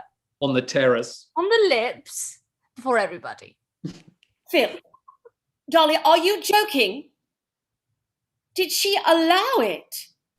We waited to see him struck to earth by the lightning of her scorn. But he wasn't. She appeared to like it. As far as we could judge. No, you've sworn off 2 cups. Children, you must not be here when Mr. Valentine comes. I must speak very seriously to him about this. To ask him his intentions. What a violation of the 20th century principles. Quite right, Mamma. Bring him to book. Make the most of the 19th century while it lasts. Here he is. Very sorry to be late for tea, Mrs. Clandon. No, thank you. I never take any. No doubt Miss Dolly and Phil have explained what happened to me. Yes, Valentine, we have explained. We have explained very thoroughly. It was our duty. Come, Dolly. Will you sit down, Mr. Valentine? I want to speak to you a little, if you will allow me. I must begin by throwing myself somewhat on your consideration. I'm going to speak of a subject of which I know very little, perhaps nothing. I mean love. Love? Yes, love. Oh, you need not look so alarmed as that, Mr. Valentine. I am not in love with you. Really, Mrs. I should only be too proud if you were. Well, thank you, Mr. Valentine, but I am too old to begin. Begin? Have you never? Never. My case is a very common one, Mr. Valentine. I married before I was old enough to know what I was doing, and as you have seen for yourself, the result was a bitter disappointment for both my husband and myself. So you see, though I am a married woman, I have never been in love. I have never had a love affair. And to be quite frank with you, Mr. Valentine, what I have seen of the love affairs of other people has not led me to regret that deficiency in my experience. You do not believe me? Oh, why not? Why not? Let me tell you, Mr. Valentine, that a life devoted to the cause of humanity has enthusiasms and passions to offer which far transcend the selfish personal infatuations and sentimentalities of romance. Those are not your enthusiasms and passions, I take it? I thought not. Well, I'm equally at a disadvantage in discussing those so-called affairs of the heart in which you appear to be an expert. What are you driving at, Mrs. Clandon? I think you know. Gloria? Yes, Gloria. Well, yes, I'm in love with Gloria. I know what you're going to say. I've no money. I care very little about money, Mr. Valentine. Then you're very different to all the other mothers who have interviewed me. Ah, now we are coming to it, Mr. Valentine. You are an old hand at this. Oh, do you think, little as I understand these matters, that I have not common sense enough to know that a man who could make as much way in one interview with such a woman as my daughter can hardly be a novice? I assure you. I'm not blaming you, Mr. Valentine. It is Gloria's business to take care of herself, and you have a right to amuse yourself as you please, but... Amuse myself, oh, Mrs. Clandon. On your honor, Mr. Valentine, are you in earnest? On my honor, I am in earnest. Only I have always been in earnest, and yet here I am, you see. This is just what I suspected. Mr. Valentine, you're one of those men who play with women's affections. Well, why not? If the cause of humanity is the only thing worth being serious about. However, I understand. You wish me to discontinue my visits? No. I'm sensible enough to be well aware that Gloria's best chance of escape from you now is to become better acquainted with you. Oh, don't say that, Mrs. Clandon. You don't think that, do you? I have great faith, Mr. Valentine, in the sound training Gloria's mind has had since she was a child. Oh, that's all right. What do you mean? Come, shall I teach you something, Mrs. Clandon? I'm always willing to learn. Have you ever studied the subject of gunnery, artillery, cannons, and warships, and so on? Has gunnery anything to do with Gloria? A great deal. By way of illustration, during the whole century, my dear Mrs. Clandon, the progress of artillery has been a duel between the maker of cannons and the maker of armor plates to keep the cannonballs out. You build a ship proof against the best gun known. Somebody makes a better gun and sinks your ship. You build a heavier ship, proof against a gun. Somebody makes a heavier gun and sinks you again, and so on. Well, the duel of the sexes is just like that. The duel of sex? Yes, you've heard of the duel of the sex, haven't you? Oh, I forgot you've been in Madeira. The expression has come up since your time. Need I explain it? No. Of course not. Now, what happens in the Duel of the Sex? The old-fashioned mother receives an old-fashioned education to protect to get her against the wiles of man. Well, you know the result. The old-fashioned man got round her. The old-fashioned woman resolved to protect her daughter more effectually, to find some armor too strong for the old-fashioned man. So she gave her daughter a scientific education, your plan. That was the corker for the old-fashioned man. He said it wasn't fair, unwomanly, and all the rest of it, but that didn't do him any good, so he had to give up his old-fashioned plan of attack, you know? Going down on his knees, swearing love, honor, and obey, and so on. Excuse me, that was what the woman swore. Was it? Ah, perhaps you're right. Yes. Of course it was. Well, what did the man do? Just what the artillery man does, went one better than the woman, educated himself, scientifically, and beat her at that game, just as he'd beaten her at the old game. I learned how to circumvent the women's rights woman before I was 23. It's all been found out long ago, you see? My methods are thoroughly modern. No doubt. But for that very reason, there's one sort of girl against whom they are of no use. Pray, which sort? The thoroughly old-fashioned girl. If you'd brought up Gloria in the old way, it would have taken me 18 months to get to the point I got to the afternoon in 18 minutes. Yes, Mrs. Clandon, the higher education of women delivered Gloria into my hands, and it was you who taught her to believe in the higher education of women. Mr. Valentine, you are very clever. Oh, Mrs. Clandon.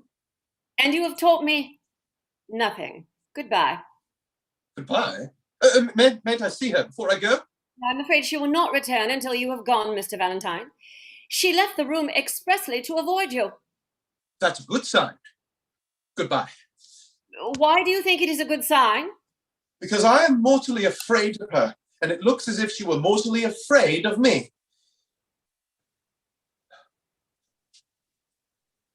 Mother, is what Dolly told me true? What did she tell you, dear? That you have been speaking about me to this gentleman? This gentleman, oh. Mr. Valentine, can you hold your tongue for a moment? Mother, what right had you to do it? I don't think I've said anything I have no right to say, Gloria. Nothing whatever. I beg your pardon. I cannot believe that anyone has any right even to think about things that concern me only. My dear, if I have wounded your pride... My pride! My pride! Oh, it's gone. I've learned now that I have no strength to be proud of. But if a woman cannot protect herself, no one can protect her. No one has any right to try, not even her mother. I know I have lost your confidence, just as I have lost this man's respect. Man, oh. Pray be silent, sir. But I have at least the right to be left alone in my disgrace. I am one of those weak creatures born to be mastered by the first man whose eye is caught by them. And I must fulfill my destiny, I suppose. At least spare me the humiliation of trying to save me. Oh, look here. Mr. Valentine. No, I will speak. I've been silent for nearly 30 seconds. Mrs. Clandon, Miss Clandon. Oh, not Miss Clandon. You have found that it is quite safe to call me Gloria. No, I won't. You'll throw me in the teeth afterwards and accuse me of disrespect. I say it's heartbreaking falsehood that I don't respect you. It's true that I didn't respect your old pride. Why should I? It was nothing but cowardice. I didn't respect your intellect. I have a better one myself. It's a masculine speciality. But when the depths stirred, when the moment came, when you made me brave, then... Then you respected me, I suppose. No, I didn't. I adored you. And you can never take that moment away from me. So now, I don't care what happens. I'm perfectly aware that I'm talking nonsense. I can't help it. I love Gloria. And there's an end to it. Mr. Valentine, you're a most dangerous man. Gloria, come here. Ask this man whom you've inspired and made brave, how many women have inspired him before? How many times he has laid the trap in which he has caught you? How often he has baited it with the same speeches?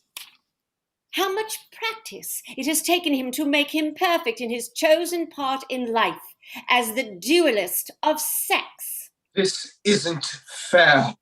You're abusing my confidence, Mrs. Clandon. Ask him, Gloria. Is it true? Don't be angry. Is it true? Did you ever say that before? Did you ever feel that before for another woman? Yes. Gloria! My dear, you're forgetting yourself.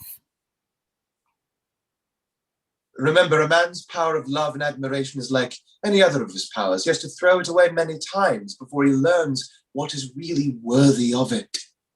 Another of his old speeches, Gloria. Take care. Oh! Do you think I need to be warned now? You have tried to make me love you. I have. Well, you have succeeded in making me hate you passionately. It's surprising how little difference there is between the two. I know men whose wives love them, and they go on exactly like that. Excuse me, Mr. Valentine, but had you not better go? You need not send him away on my account, Mother. He is nothing to me now, and he will amuse Dolly and Phil. Of course, it's the sensible way of looking at it. Come, Mrs. Clandon, you can't quarrel with a mere butterfly like me. I very greatly mistrust you, Mr. Valentine, but I do not like to think that your unfortunate levity of disposition is mere shamelessness and worthlessness. It is shameless and it is worthless. Yet perhaps we'd better send for Phil and Dolly and allow you to end your visit in the ordinary way. You overwhelm me, Mrs. Clandon. Thank you. Mr. McComas, ma'am. Oh, certainly, bring him in. He wishes to see you in the reception room, ma'am. Why not here? Well, if you'll excuse my mentioning it, ma'am, I think Mr. McComas feels that he would get fairer play if he could speak to you away from the younger members of your family, ma'am. Well, tell him they're not here. They are within sight of the door, ma'am, and very watchful for some reason or other. Oh, very well. I'll go to him. Thank you, ma'am. All right, sir. Only the tea thing, sir. Excuse me, sir. Thank you, sir. Look here, you will forgive me sooner or later. Forgive me now. Never. While grass grows or water runs, never, never, never. Well, I don't care. I can't be unhappy or anything. I shall never be unhappy again. Never, never, never. While the grass grows or the water runs. The thought of you will always make me wild with joy. No, I never said that before. That's new. It will not be new when you say it to the next woman. Oh, don't. Gloria, don't. Get up! Get up! How dare you! I beg your pardon. Come, Dolly. Mother will be back in a moment, Phil. Please wait here for her. Oh, indeed. Mm-hmm. Ah. You seem in excellent spirits, Valentine. I am. Now, look here. You both know what's going on, don't you? Oh, perfectly. Well, it's all over. I've been refused, scorned. I'm only here on... You understand? It's all over. Your sister is in no sense entertaining my addresses or condescending to interest herself in me in any way. Is that clear? Right. Oh, sorry, serves you right. You're in too great a hurry. Oh, never mind. You'd never have been able to call your soul your own after she'd married you. You can now begin a new chapter in life. Chapter 17 or thereabouts, I should imagine. No, don't say that, things like that. That's just the sort of thoughtless remark that makes a lot of mischief. Oh, indeed. Uh-huh.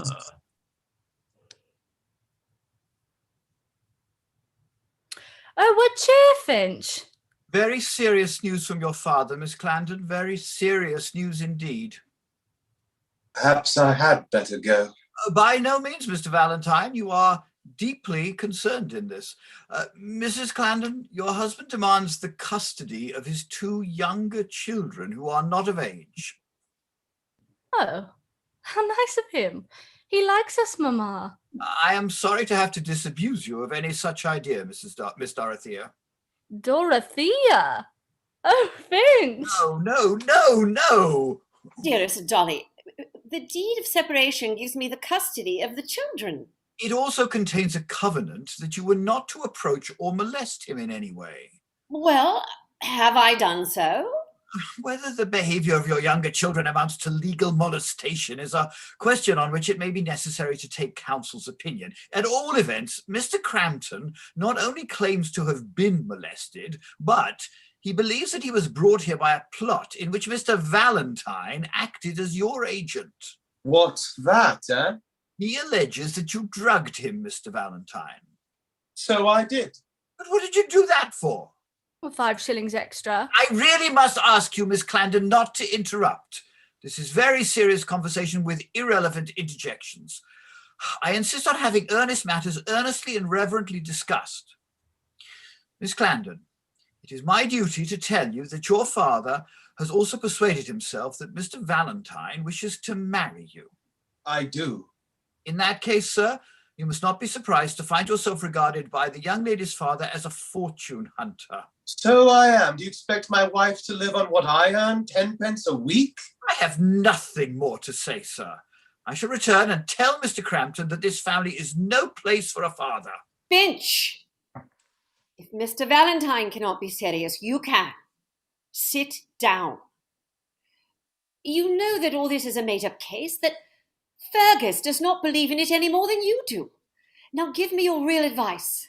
Your sincere, friendly advice. You know I've always trusted your judgment. I promise you the children will be quiet.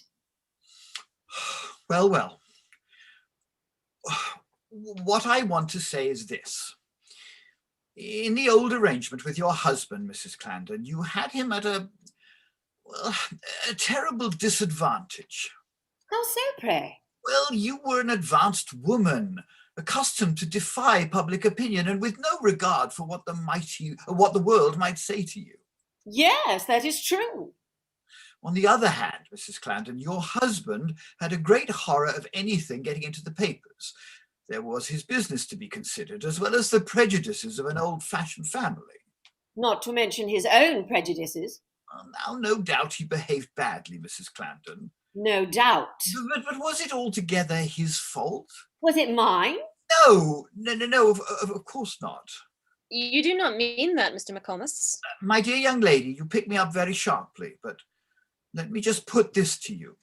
When a man makes an unsuitable marriage, nobody's fault, you know, but purely accidental incompatibility of tastes, when he is deprived by that misfortune of the domestic sympathy, which I take it is what a man marries for, when, in short, his wife is rather worse than no wife at all, through no fault of his own, of course, is it to be wondered at if he makes matters worse at first by blaming her, and even, in his desperation, by occasionally drinking himself into a violent condition or seeking sympathy elsewhere? I did not blame him. I simply rescued myself and the children from him. Yes, but you made hard terms, Mrs. Clandon. You had him at your mercy. You brought him to his knees when you threatened to make the matter public by applying to the courts for a judicial separation. Suppose he had that power over you and used it to take your children away from you and bring them up in ignorance of your very name. How would you feel? What would you do? Well, won't you make some allowance for his feelings? In common humanity. I never discovered his feelings. I discovered his temper and the rest of his common humanity. Oh, women can be very hard, Mrs. Clandon. That's true. Be silent. Let me make one last appeal. Mrs. Clandon, believe me, there are men who have a good deal of feeling, and kind feeling too, which they are not able to express. What you miss in Crampton is that mere veneer of civilization, the art of showing worthless attentions and paying insincere compliments in a kindly, charming way. If you lived in London, where the whole system is one of false good fellowship, and you may know a man for 20 years without finding out that he hates you like poison, you would soon have your eyes opened. There we do unkind things in a kind way. We say bitter things in a sweet voice. We always give our friends chloroform when we tear them to pieces. But think of the other side of it. Think of the people who do kind things in an unkind way. People whose touch hurts, whose voices jar, whose tempers play them false, who wound and worry the people they love in the very act of trying to conciliate them, and yet who need affection as much as the rest of us. Crampton has an abominable temper, I admit. He has no manners, no tact, No grace. He'll never be able to gain anyone's affection unless they will take his desire for it on trust. But is he to have none? I mean, not even pity from his own flesh and blood? How beautiful, Finch. How nice of you. Finch, this is eloquence, positive eloquence. Oh, Mama, let's give him another chance. Let's have him to dinner. No, Dolly, I hardly got any lunch. My dear Finch, there is not the least use in talking to me about Fergus. You have never been married to him. I have. Miss Clandon, I have hitherto refrained from appealing to you because if what Mr. Crampton told me to be true, you have been more merciless even than your mother. You appeal from her strength to my weakness. Not your weakness, Miss Clandon. I appeal from her intellect to your heart. I've learnt to mistrust my heart.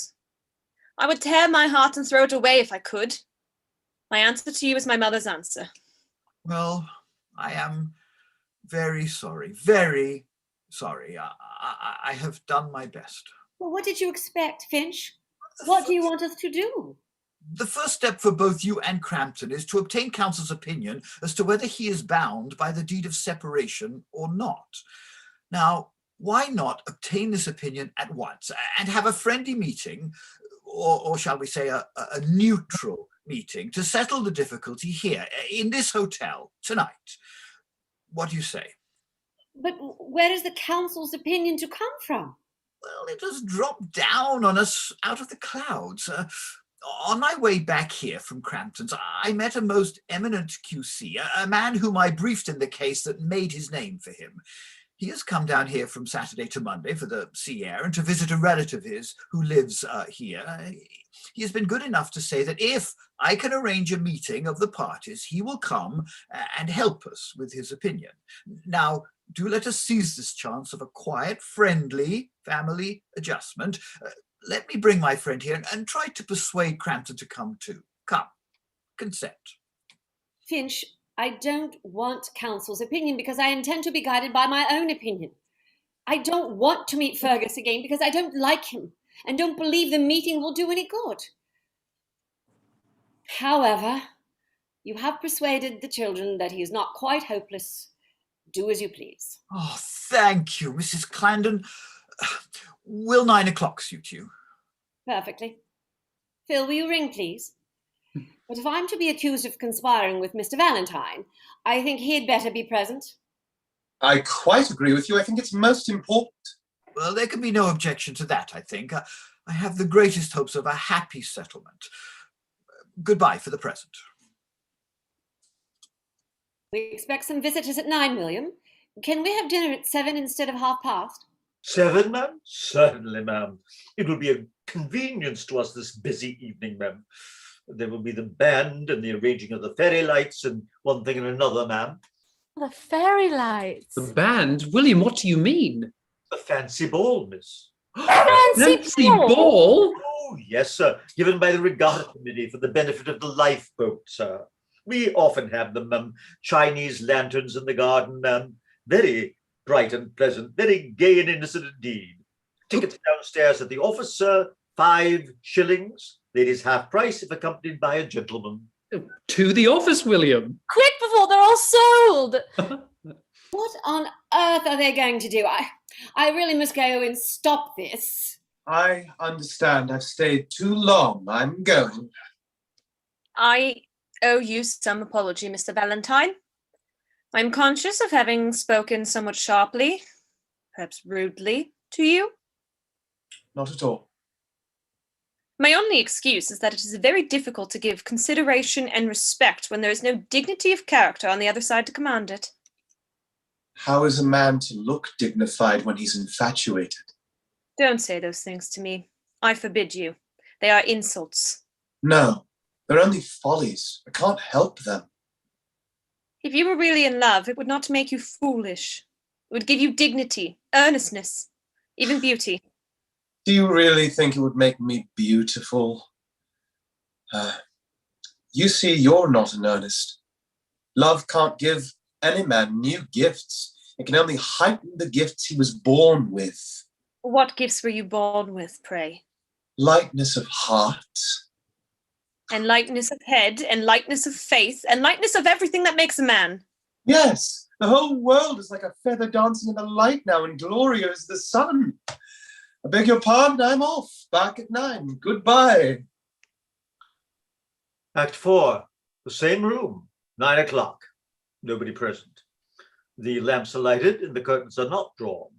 The window stands wide open and strings of Chinese lanterns are glowing among the trees outside with the starry sky beyond. The band is playing dance music in the garden, drowning out the sound of the sea. The ladies have gone for a turn through the grounds to see the fancy dresses, sir. If you will be so good as to take seats, gentlemen, I shall tell them. One moment. If another gentleman comes, show him in without any delay. We are expecting him. Right, sir. What name, sir? Bohun. Mr. Bohun.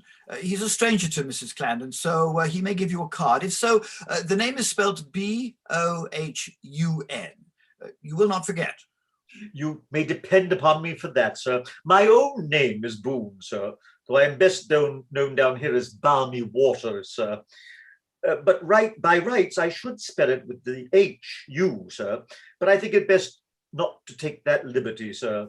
It is Norman blood in it, sir, and Norman blood is not a recommendation to a waiter. Well, well. True hearts are more than coronets, and simple faith than Norman blood. That depends a good deal on one's station in life, sir. If you were a waiter, sir, you'd find that simple faith would leave you just as short as Norman blood. I find it best to spell myself B-O-O-N and to keep my wits pretty sharp about me. But I'm taking up your time, sir. You'll excuse me, sir, your own fault for being so affable, sir. I'll tell the ladies you're here, sir. Crampton, I can depend on you, can't I? Yes, I'll be quiet. I'll be patient, and I'll do my best. Remember, I've not given you away. I've told them it was all their fault. You told me it was all my fault. I told you the truth. Oh, if they will only be fair to me. My dear Crampton, they won't be fair to you. It's not to be expected from them at their age.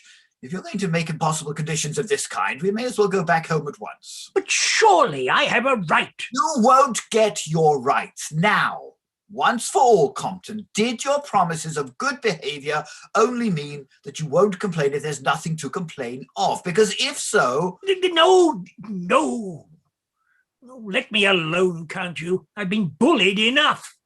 I've been tormented enough. I tell you, I'll do my best.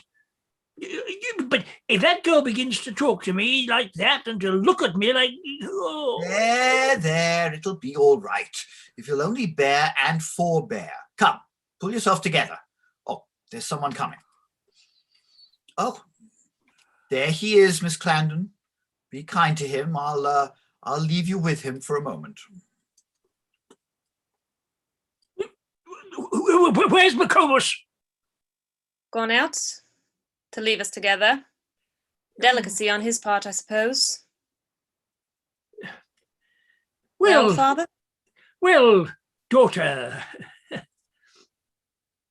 Shake hands? My dear, I'm afraid I spoke very improperly of your mother this afternoon. Oh, don't apologize. I was very high and mighty myself, but I've come down since then. Oh, yes, I've been brought down. Oh, what's happened to you, my child? No, never mind. I was playing the part of my mother's daughter then, but I'm not. I'm my father's daughter.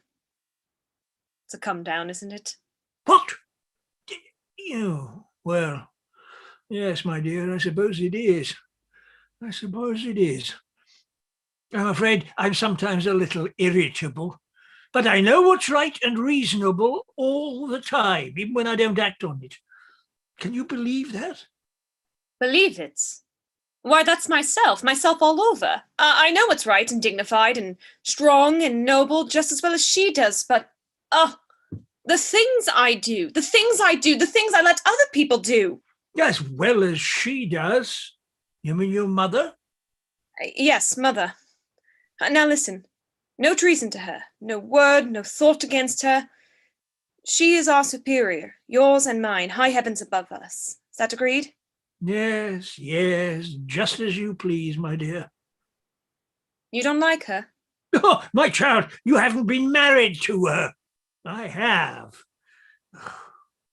She did me a great wrong in marrying me without really caring for me. Oh, but after that, all the wrong was on my side, I dare say. Take care. That's a dangerous subject. My feelings, my miserable, cowardly, womanly feelings may be on your side, but my conscience is on hers. Oh, I'm very well content with that division, my dear. Thank you. Excuse me, but it's impossible to find a servant to announce one. Even the never-failing William seems to be at the ball. I should have gone myself, only I had I haven't 5 shillings to buy a ticket. How are you getting on, Crampton? Better, huh? I am myself again, Mr. Valentine. No thanks to you. Look at this ungrateful parent of yours, Miss Clandon. I saved him from an excruciating pang, and he reviles me.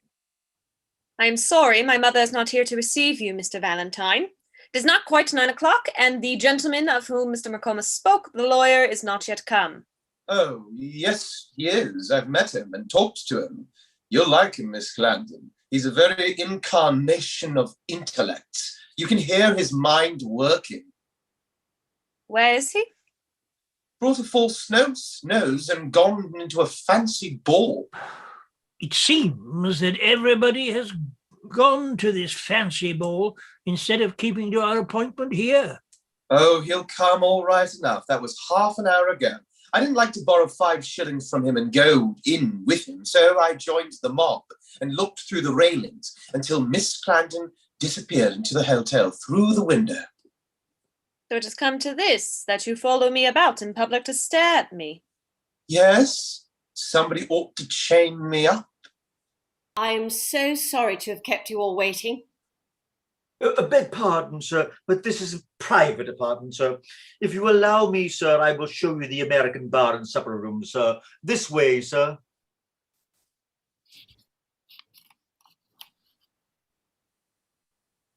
My name is Bohun. Have I the honor of addressing Mrs. Clandon? Miss Clandon. Mr. Clandon? My name is Crampton, sir. Yeah, indeed. Are you Mr. Clandon? Do I look it? My name is Valentine. I did the drugging. Yeah, quite so. So, Mr. Clandon has not yet arrived. Beg pardon, ma'am, but can you tell me what has become of that? Oh, beg pardon, sir, I'm sure, sir. Was it you, sir? It was I. Yes, sir. You in a false nose, Walter. Oh, I beg your pardon, ma'am. I'm sure a little giddiness. You will excuse him, Mrs. Clandon, when I inform you that he is my father. Oh, no, Walter. A waiter for your father on top of the false nose? What will they think of you? I'm delighted to hear it, Mr. Bohun. Your father has been an excellent friend to us since we came here. Oh, no, ma'am. It's very kind of you. Very ladylike and affable indeed, ma'am. But I should feel at a greater disadvantage off my own proper footing. Never mind my being the gentleman's father, ma'am. It is only the accident of birth, after all, ma'am. You'll excuse me, I'm sure, having interrupted your business. One moment. My father was a witness of what passed today, was he not, Mrs. Clandon? Yes, most of it, I think. In that case, we shall want him. I hope it may not be necessary, sir. Busy evening for me, sir, what with the ball. Very busy evening indeed. We shall want you. Sit down, won't you? Oh, if you please, ma'am, I really must draw the line at sitting down. I couldn't let myself be seen doing such a thing, ma'am. Thank you, I am sure, all the same. Don't let us waste time. William only wants to go on taking care of us. I should like a cup of coffee. Coffee, miss? Certainly, miss. Thank you, miss. Very timely, miss. Very thoughtful and considerate indeed. Anything for you, ma'am? Oh, yes, it's so hot. I think we might have a jug of claret cup. Claret cup, ma'am. Certainly, ma'am. Oh, well, I'll have a claret cup instead of coffee. Put some cucumber in it. Cucumber, miss? Yes, miss. Anything special for you, sir? You don't like cucumber, sir. If Mrs. Clandon will allow me, a siphon, Scotch. Right, sir. Irish for you, sir, I think, sir. I like the cucumber. Right, sir. Claret cup, siphon, 1 Scotch and 1 Irish. I think that's right. Right, ma'am. Directly, ma'am. Thank you. We can begin now, I suppose. We had better wait until Mrs. Clandon's husband arrives. What do you mean? I'm her husband. You said just now your name was Crampton. Well, so it is. Is One moment. Pray allow me. Sit down, everyone. Sit down. Now, in this family, it appears the husband's name is Crampton, the wife's Clandon. Thus, we have on the very threshold of the case an element of confusion. But it's perfectly simple. It is. Mrs. Clandon has adopted another name. That is the obvious explanation, which you feared I could not find out for myself. You mistrust my intelligence, Mr. Valentine. No, I don't want you to answer that. I want you to think it over when you feel your next impulse to interrupt me. This is simply breaking a butterfly on a wheel. What does it matter? I will tell you what it matters, sir. It matters that if this family difference is to be smoothed over, as we all hope it will be, Mrs. Clandon, as a matter of social convenience and decency, will have to resume her husband's name, or else Mr. Crampton will have to call himself Mr. Clandon. No doubt you think that an easy matter, Mr. Valentine. I differ from you. I think, Bohun, we had perhaps better dispose of the important questions first. McComas, there will be no difficulty about the important questions. There never is. It is the trifles that will wreck you at the harbour mouth. You don't agree with me, eh? Well, if I did... If you did, you would be me, instead of being what you are. Of course, Bohun, your speciality. My speciality is being right when other people are wrong. Now, if you agreed with me, I should be of no use here. Now, you, Mr. Crampton, what point in this business have you most at heart? I wish to put all considerations of self aside in this matter. So do we all, Mr. Crampton? You wish to put self aside, Mrs. Clandon? Yes, I am not I thought so. consulting my own feelings in being here. So do you, Miss Clandon? Yes. I thought so. We all do. Except me. My aims are selfish. That's because you think the impression of sincerity will produce a better effect on Miss Clandon than an impression of disinterestedness. Now, Mr. Crampton, go on. It's understood that self is put aside. Human nature always begins by saying that. Oh, but I mean it, sir. Right, sir, yes. Now for your point. Well, every reasonable person will admit that it's an unselfish one. The children. Well, what about the children? They have... Stop! Stop! You are not going to tell me about your feelings, Mr. Crampton. Don't! I sympathize with them, but they are not my business. Now tell us exactly what you want. That is what we have to get at.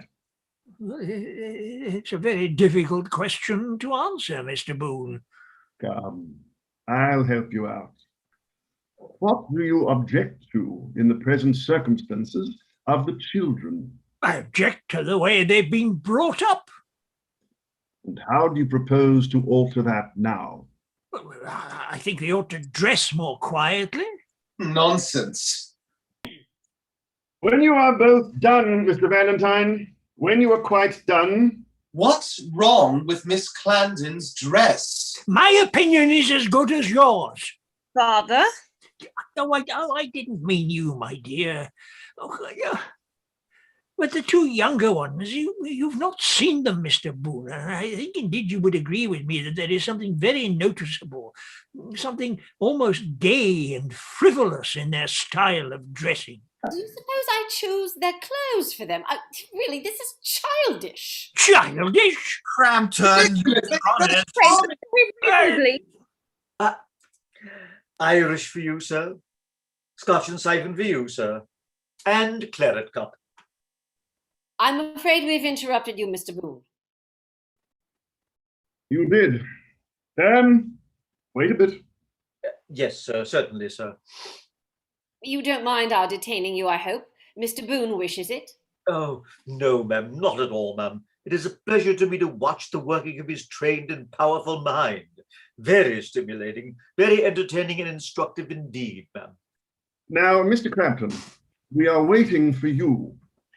Do you give up your objection to the dressing, or do you stick to it? Oh, Mr. Boone, consider my position for a moment.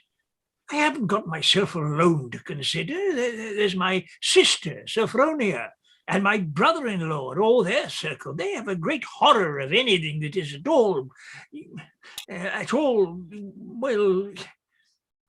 Have with it. Fast, loud, gay. Oh, not in any unprincipled sense, of course, but those two children would shock them.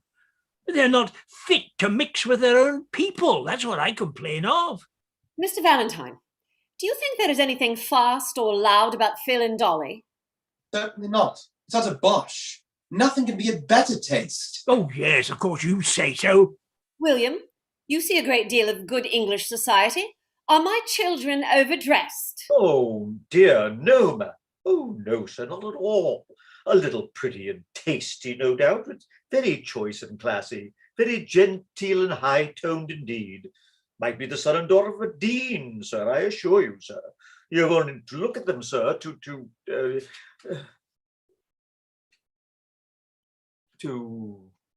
Oh, lift her down, somebody. She's going to fall. My child. Oh, thanks. That's so nice of you. Oh, what fun. Oh, dear.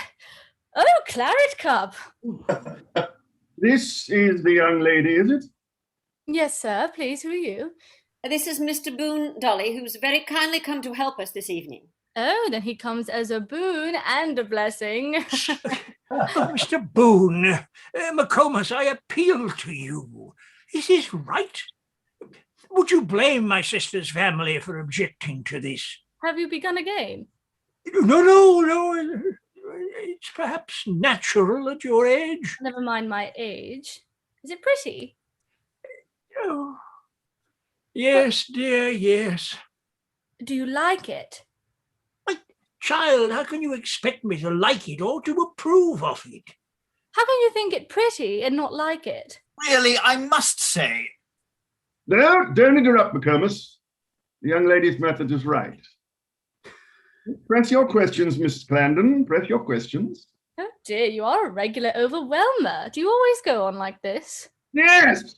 Don't you try to put me out of countenance, young lady. You're too young to do it. Now sit down. Now, Mr. Crampton, the facts are before you, both of them. You think you'd like to have your two youngest children to live with you? Well, you wouldn't. No, you wouldn't.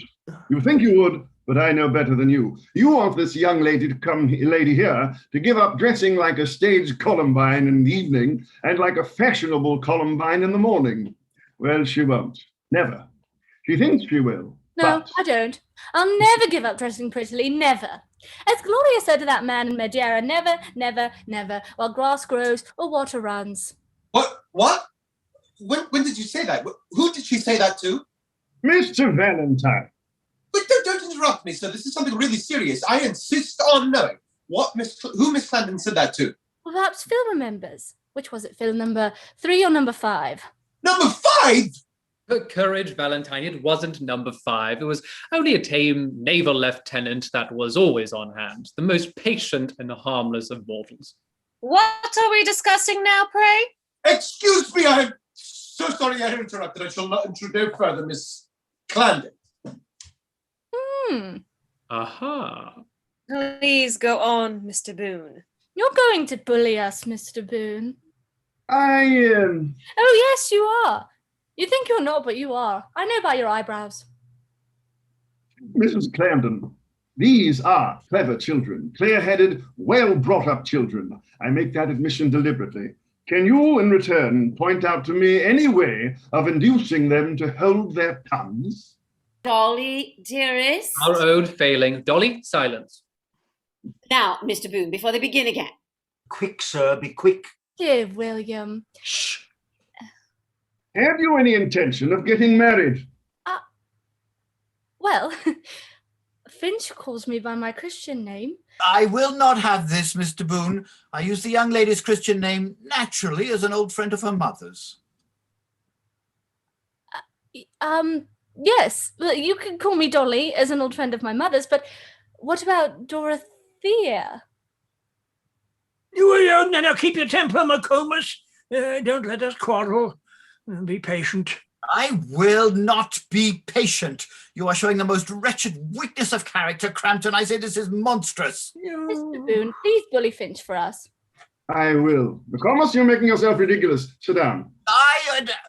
No, sit down. Sit down. Thank you. Now, listen to me, all of you. All of you. I give no opinion, McComas, as to how far you may or may not have committed yourself in the direction indicated by this young lady. No, don't interrupt me. If she doesn't marry you, she will marry someone else. That is the solution to the difficulty as to her not bearing her father's name. The other lady intends to get married. Mr. Bohun! Oh, yes, you do. You don't know it, but you do.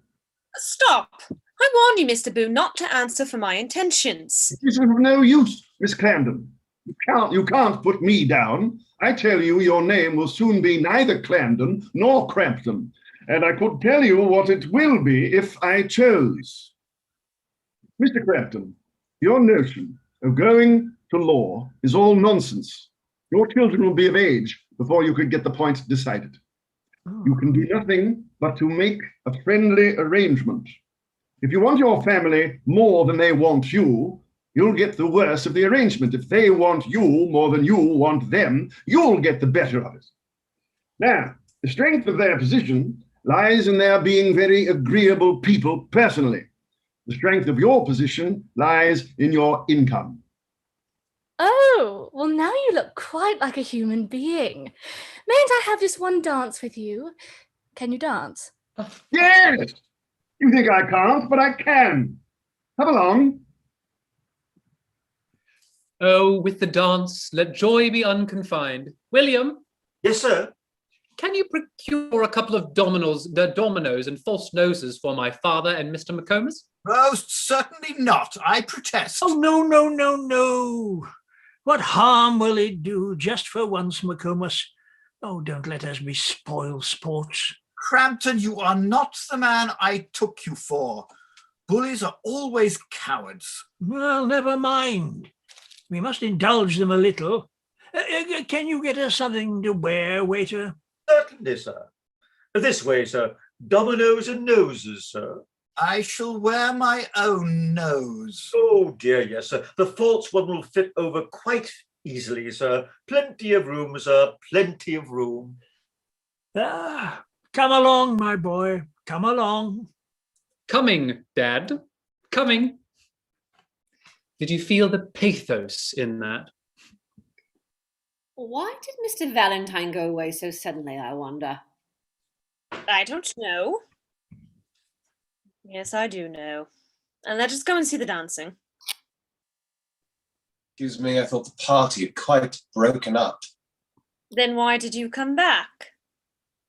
I came back because I am penniless. I can't get out of the way without a 5-shilling ticket. Has anything annoyed you, Mr. Valentine? Never mind him, Mother. This is a fresh insult to me, that is all. Gloria! Miss Clandon, have I said anything insulting? Have I done anything insulting? You have implied that my past has been like yours. That is the worst of insults. I have implied nothing of the sort. I declare that my past has been blameless in comparison with yours. Mr. Valentine!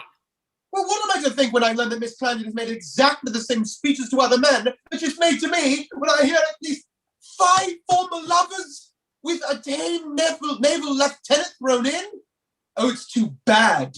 But you surely do not believe that these affairs, mere jokes of the children's, were serious, Mr. Valentine? Not to you, not to her, perhaps, but I know what the men felt. Have you ever thought of the wrecked lives? The marriages contracted in the recklessness of despair? The suicides? The... Mother, this man is a sentimental idiot. Oh, my dearest Gloria, Mr. Valentine will think that rude. I'm not a sentimental idiot. I'm cured of sentiment forever. Mr. Valentine, you must excuse us all. Women have to unlearn the false good manners of their slavery before they acquire the genuine good manners of their freedom. Don't think Gloria vulgar. She is not really so. Mother, you apologize for me to him. My dear, you have some of the faults of youth as well as its qualities. And Mr. Valentine seems rather too old-fashioned in his ideas about his own sex to like being called an idiot. And now, had we not better go and see what Dolly is doing? Do you go, Mother? I wish to speak to Mr. Valentine alone. My dear. I beg your pardon, Gloria. Certainly, if you wish. Oh, if your mother were only a widow. She's worth 6 of you. That is the first thing I've heard you say that does you honour.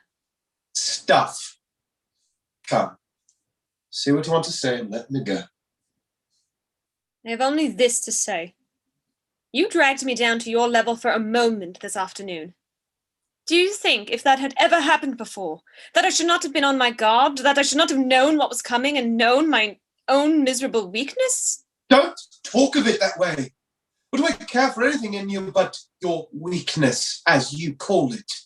You thought yourself very safe, didn't you? Behind your advanced ideas.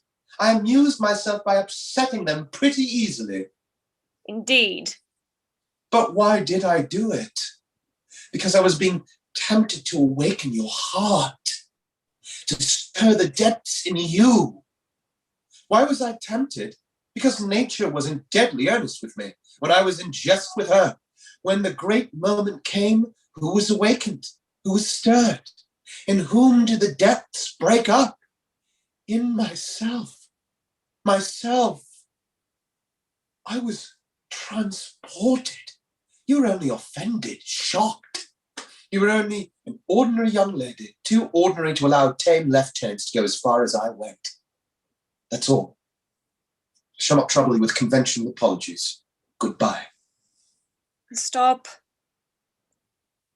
Will you understand, if I tell you the truth, that I am not making an advance to you? Pooh, I know what you're going to say. You think you're not ordinary, that I was right, that you really have those depths in your nature? It flatters you to believe it.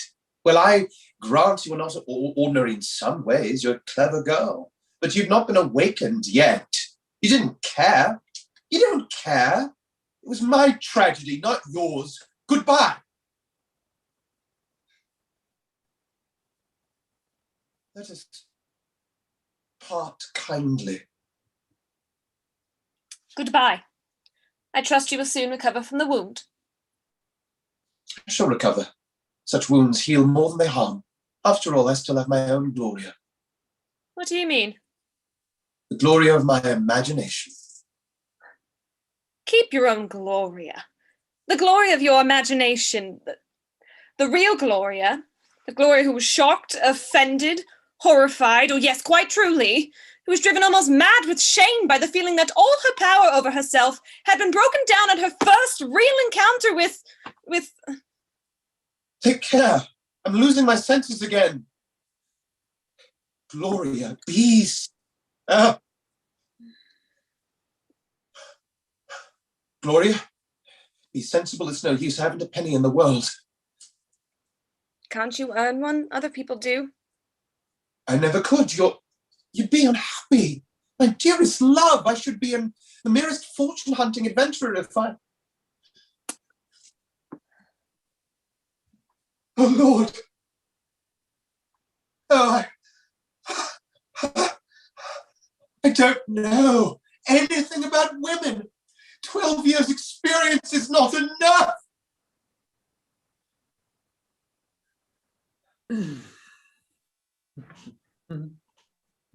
Oh, how could you make me do such a silly thing, Finch? Oh, I haven't danced since the soiree at South Place 20 years ago. Get up. Number 6. Shh. Oh, my feelings. I want to kiss somebody and we barred in this family.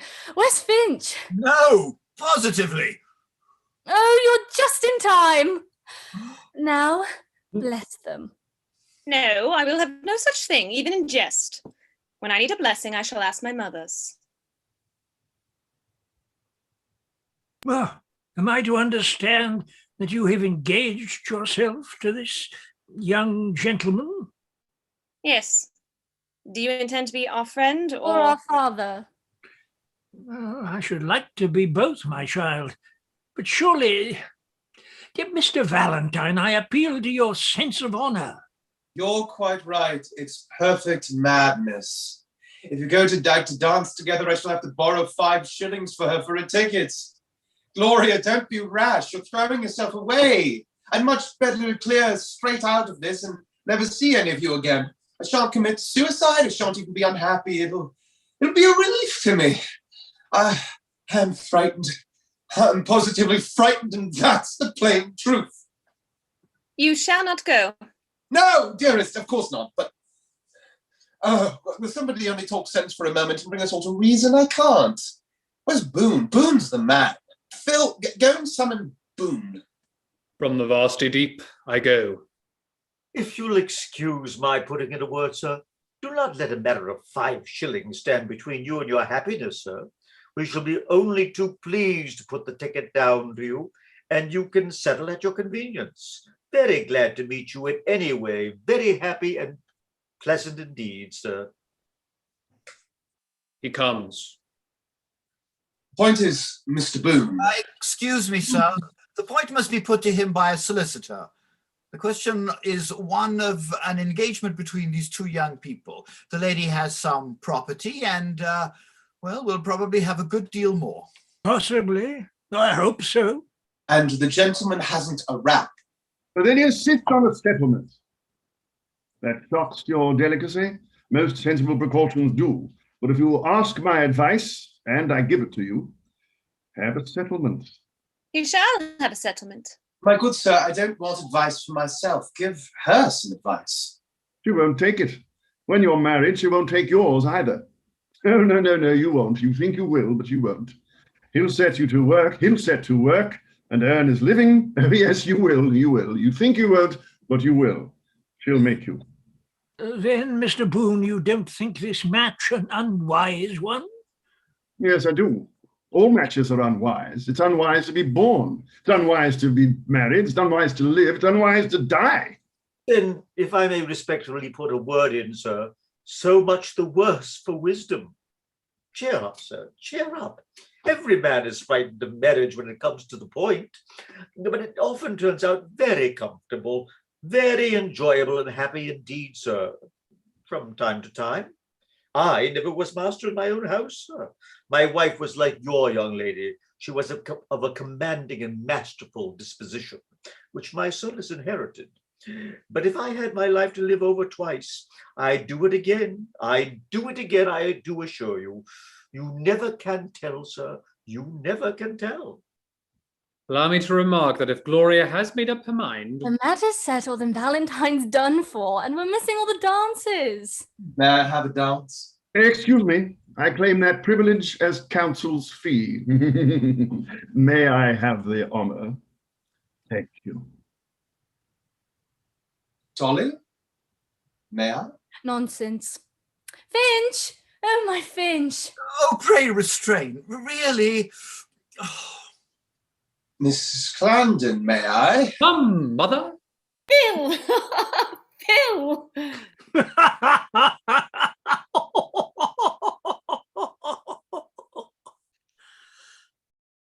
I might as well be a married man already.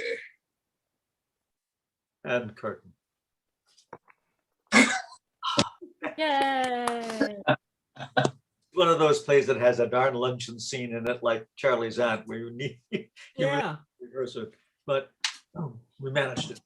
You can see all the suffragette bits coming in here and there, though. Oh yeah, Yeah, Yeah, well, for sure. coming. because he was fairly heavily involved in that movement. Yeah, Even wrote a one act for it. What was it called? Press cuttings. the press we Yes. We did it. several times at the Shaw Project Yeah. with Ben as General Mitchener, as a matter of fact. A couple of Oh yeah. yeah, it's a delicious little play. Hmm. Yeah. Okay, well All done. right. Everybody. Well, It That done. was fun. was Thank you. lovely to meet you Love all. that play. Oh, Yeah. love Yeah. it. Anna, you're a gem. You really are. Yeah, Well thank done, you. That was awesome. Yeah. Anna. Let's step It was again. so fun. Woo! Yeah. All I had around. such a good time. Great. I knew you'd be great in this. Yeah. Oh, Next thanks, week, Deb. something Thanks, entirely Deb. different. So Yeah, you were perfect. Like the quirk and stuff. Oh yeah. Oh yeah. You're so sweet. Thank you so much. It was so fun. You all are wonderful, and I'm so happy Deb brought me to meet you guys. Yeah. Glad Where you're did we available. find you? we're happy to find you. I'll tell you. Right? Oh yeah. Yeah. Yeah, I'll join anytime. I'm always around. So Where was she found? Where are you living? Deborah plucked me out of an alleyway Yeah. and raised So me when- to be the woman I am. Did you find her selling flowers in the alley? Okay. Exactly. I couldn't speak I a didn't word catch of you proper on, English. Anna. Uh, Where you- Simone's still looking, I think, for readers, particularly for some of the young people in the Miser. Ah, You can't make it, I think, but Alex. I don't know if I can, but it's Moliere. It's fun. But I'd Oh, like to. Yeah. So- Well, if you can, that'd be good. But if anybody else is interested, Are I you know the she- are you Sorry? the are you the miser, Angus? Yeah. when is that happening, by the way? I don't know. It changed. It was going to maybe Today, maybe August, maybe July 12th, maybe, or Hmm. maybe it's. I can't remember. I lose track of all these things. Whose reading is this? Who's doing this? Simone is playmastering it. We've sort of set up a sort of Moliere subgroup. Sign me up. I love that stuff. Okay, it's a lot of the free translations are pretty shitty. So what I did was I combined the one we used at the Cocteau, which was one of the rights-free versions, and then we just modified it and tried to bring it a little bit more life to it. So you can't do Richard Wilbur without paying royalties? No. We had a translation from Magruder at Yale, and we'd actually done a trial reading of it. But then he decided he'd managed to convince Yale to do it, so he pulled it from us sort of a week into rehearsals. So we sort of we cancel it, but it was the last full production of the Cocteau before it sank invisibly beneath the waves again. So we thought, no, we'll pull it together and do something with it. So if anybody's interested, I'll let Simone know, and maybe she can get in touch with David, and he can let her know potential email addresses. well, again, if you can remember what the date is? Yeah, I'll email you, David, once I get offline and do it. I'll Yeah. see what's going on. Me too. If you're asking about the Moliere, the Miser's July 10th and School for Okay. Wives is going to be August 7th. I think we might change the School for Wives to the Hypochondriac. There actually isn't a full rights-free translation of School for Wives. Oh, The other- okay. The other possibility, he wrote 2 School for plays, and the first one was the big one, School for Husbands, where he was sort of slapping men about the face for their bad behavior. July 10th. July 10th is Miser, Yeah, and that's during the day, 1 o'clock or something. same time as this. No, can't do it. Uh, Yeah. I think we have something on the Sunday as well. I'm not sure. Yep. Sunday is Yep. is Miss our Misalliance reading. Right. Ooh. Hey, Sure. Drew, I was just curious, who's cast? I know I honestly don't know who she's got at the moment, other than me. Ben and I are. Oh, Drew, are you in it? The Misalliance. I think I can't hear everyone. If you're asking, Misalliance is cast, the whole thing. Are you in it, Drew? No, I'm just organizing it. Oh, so you're not playing? No, I'm not going to act in it. I'm going to read some choice stage directions because they're a little bit essential in that one. Yeah. Yeah, I'm Lord Summerhays. Ben is Mr. Tarleton. And I don't know who else is doing it.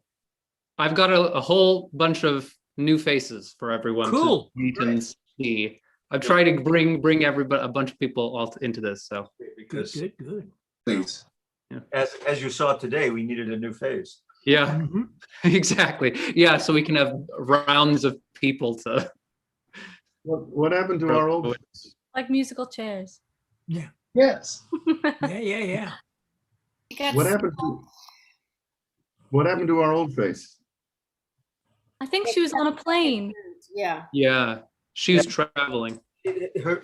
Something happened and her flight got canceled and she had to take another flight. She was flying out to Michigan to her family. And so she got dreadfully delayed by the change of the flight. And People use any excuse to not show up. my realization was, judging from what she was saying, that there was just no way it was going to happen. Mm. Did you ever hear from her, David? I heard from her when she was changing flights, and I haven't looked at my emails recently to see what's going on, but if she had been here, she would have been here. So Mhm. I think between landing and getting her luggage and getting somewhere where she could join us, it was just going to be not possible. And Debra, you're doing readings too? Hi, Debra. Hi. What do you mean? You mean my podcasts? No, I just thought I saw in the email chains that you're doing readings of some sort. Maybe I'm thinking of a podcast. I think you're thinking of the Project Mercury. I don't know. This was a while back. Yeah. No, I have episodes on like a radio dramas. Oh, cool. Yeah, maybe that's it. Yeah, I think that's what you're thinking of. Yeah. You have an organ playing in the background, all that stuff? No, but I have original music that was composed specifically for the episodes and Casual, so casual. I My original music composed for the I'll send you episode. the link, Ben. just sitting here chatting. Mhm. They're very good. Thank you. I'm plugging it. Thank you, Nana. No, we've got great feedback. Yeah, we've had great feedback, so I'm happy. Good, lovely. Actually, I will send, because I realize that I don't know most of you, so I will send no pressure whatsoever to listen. Yeah, send me the links. Believe me, I know I get inundated, but I'll send it to you, and if you want to, fine. And Sure. I won't resend. I know Drew already has it, David already has it, Hannah, Mhm. but Ben, Hey.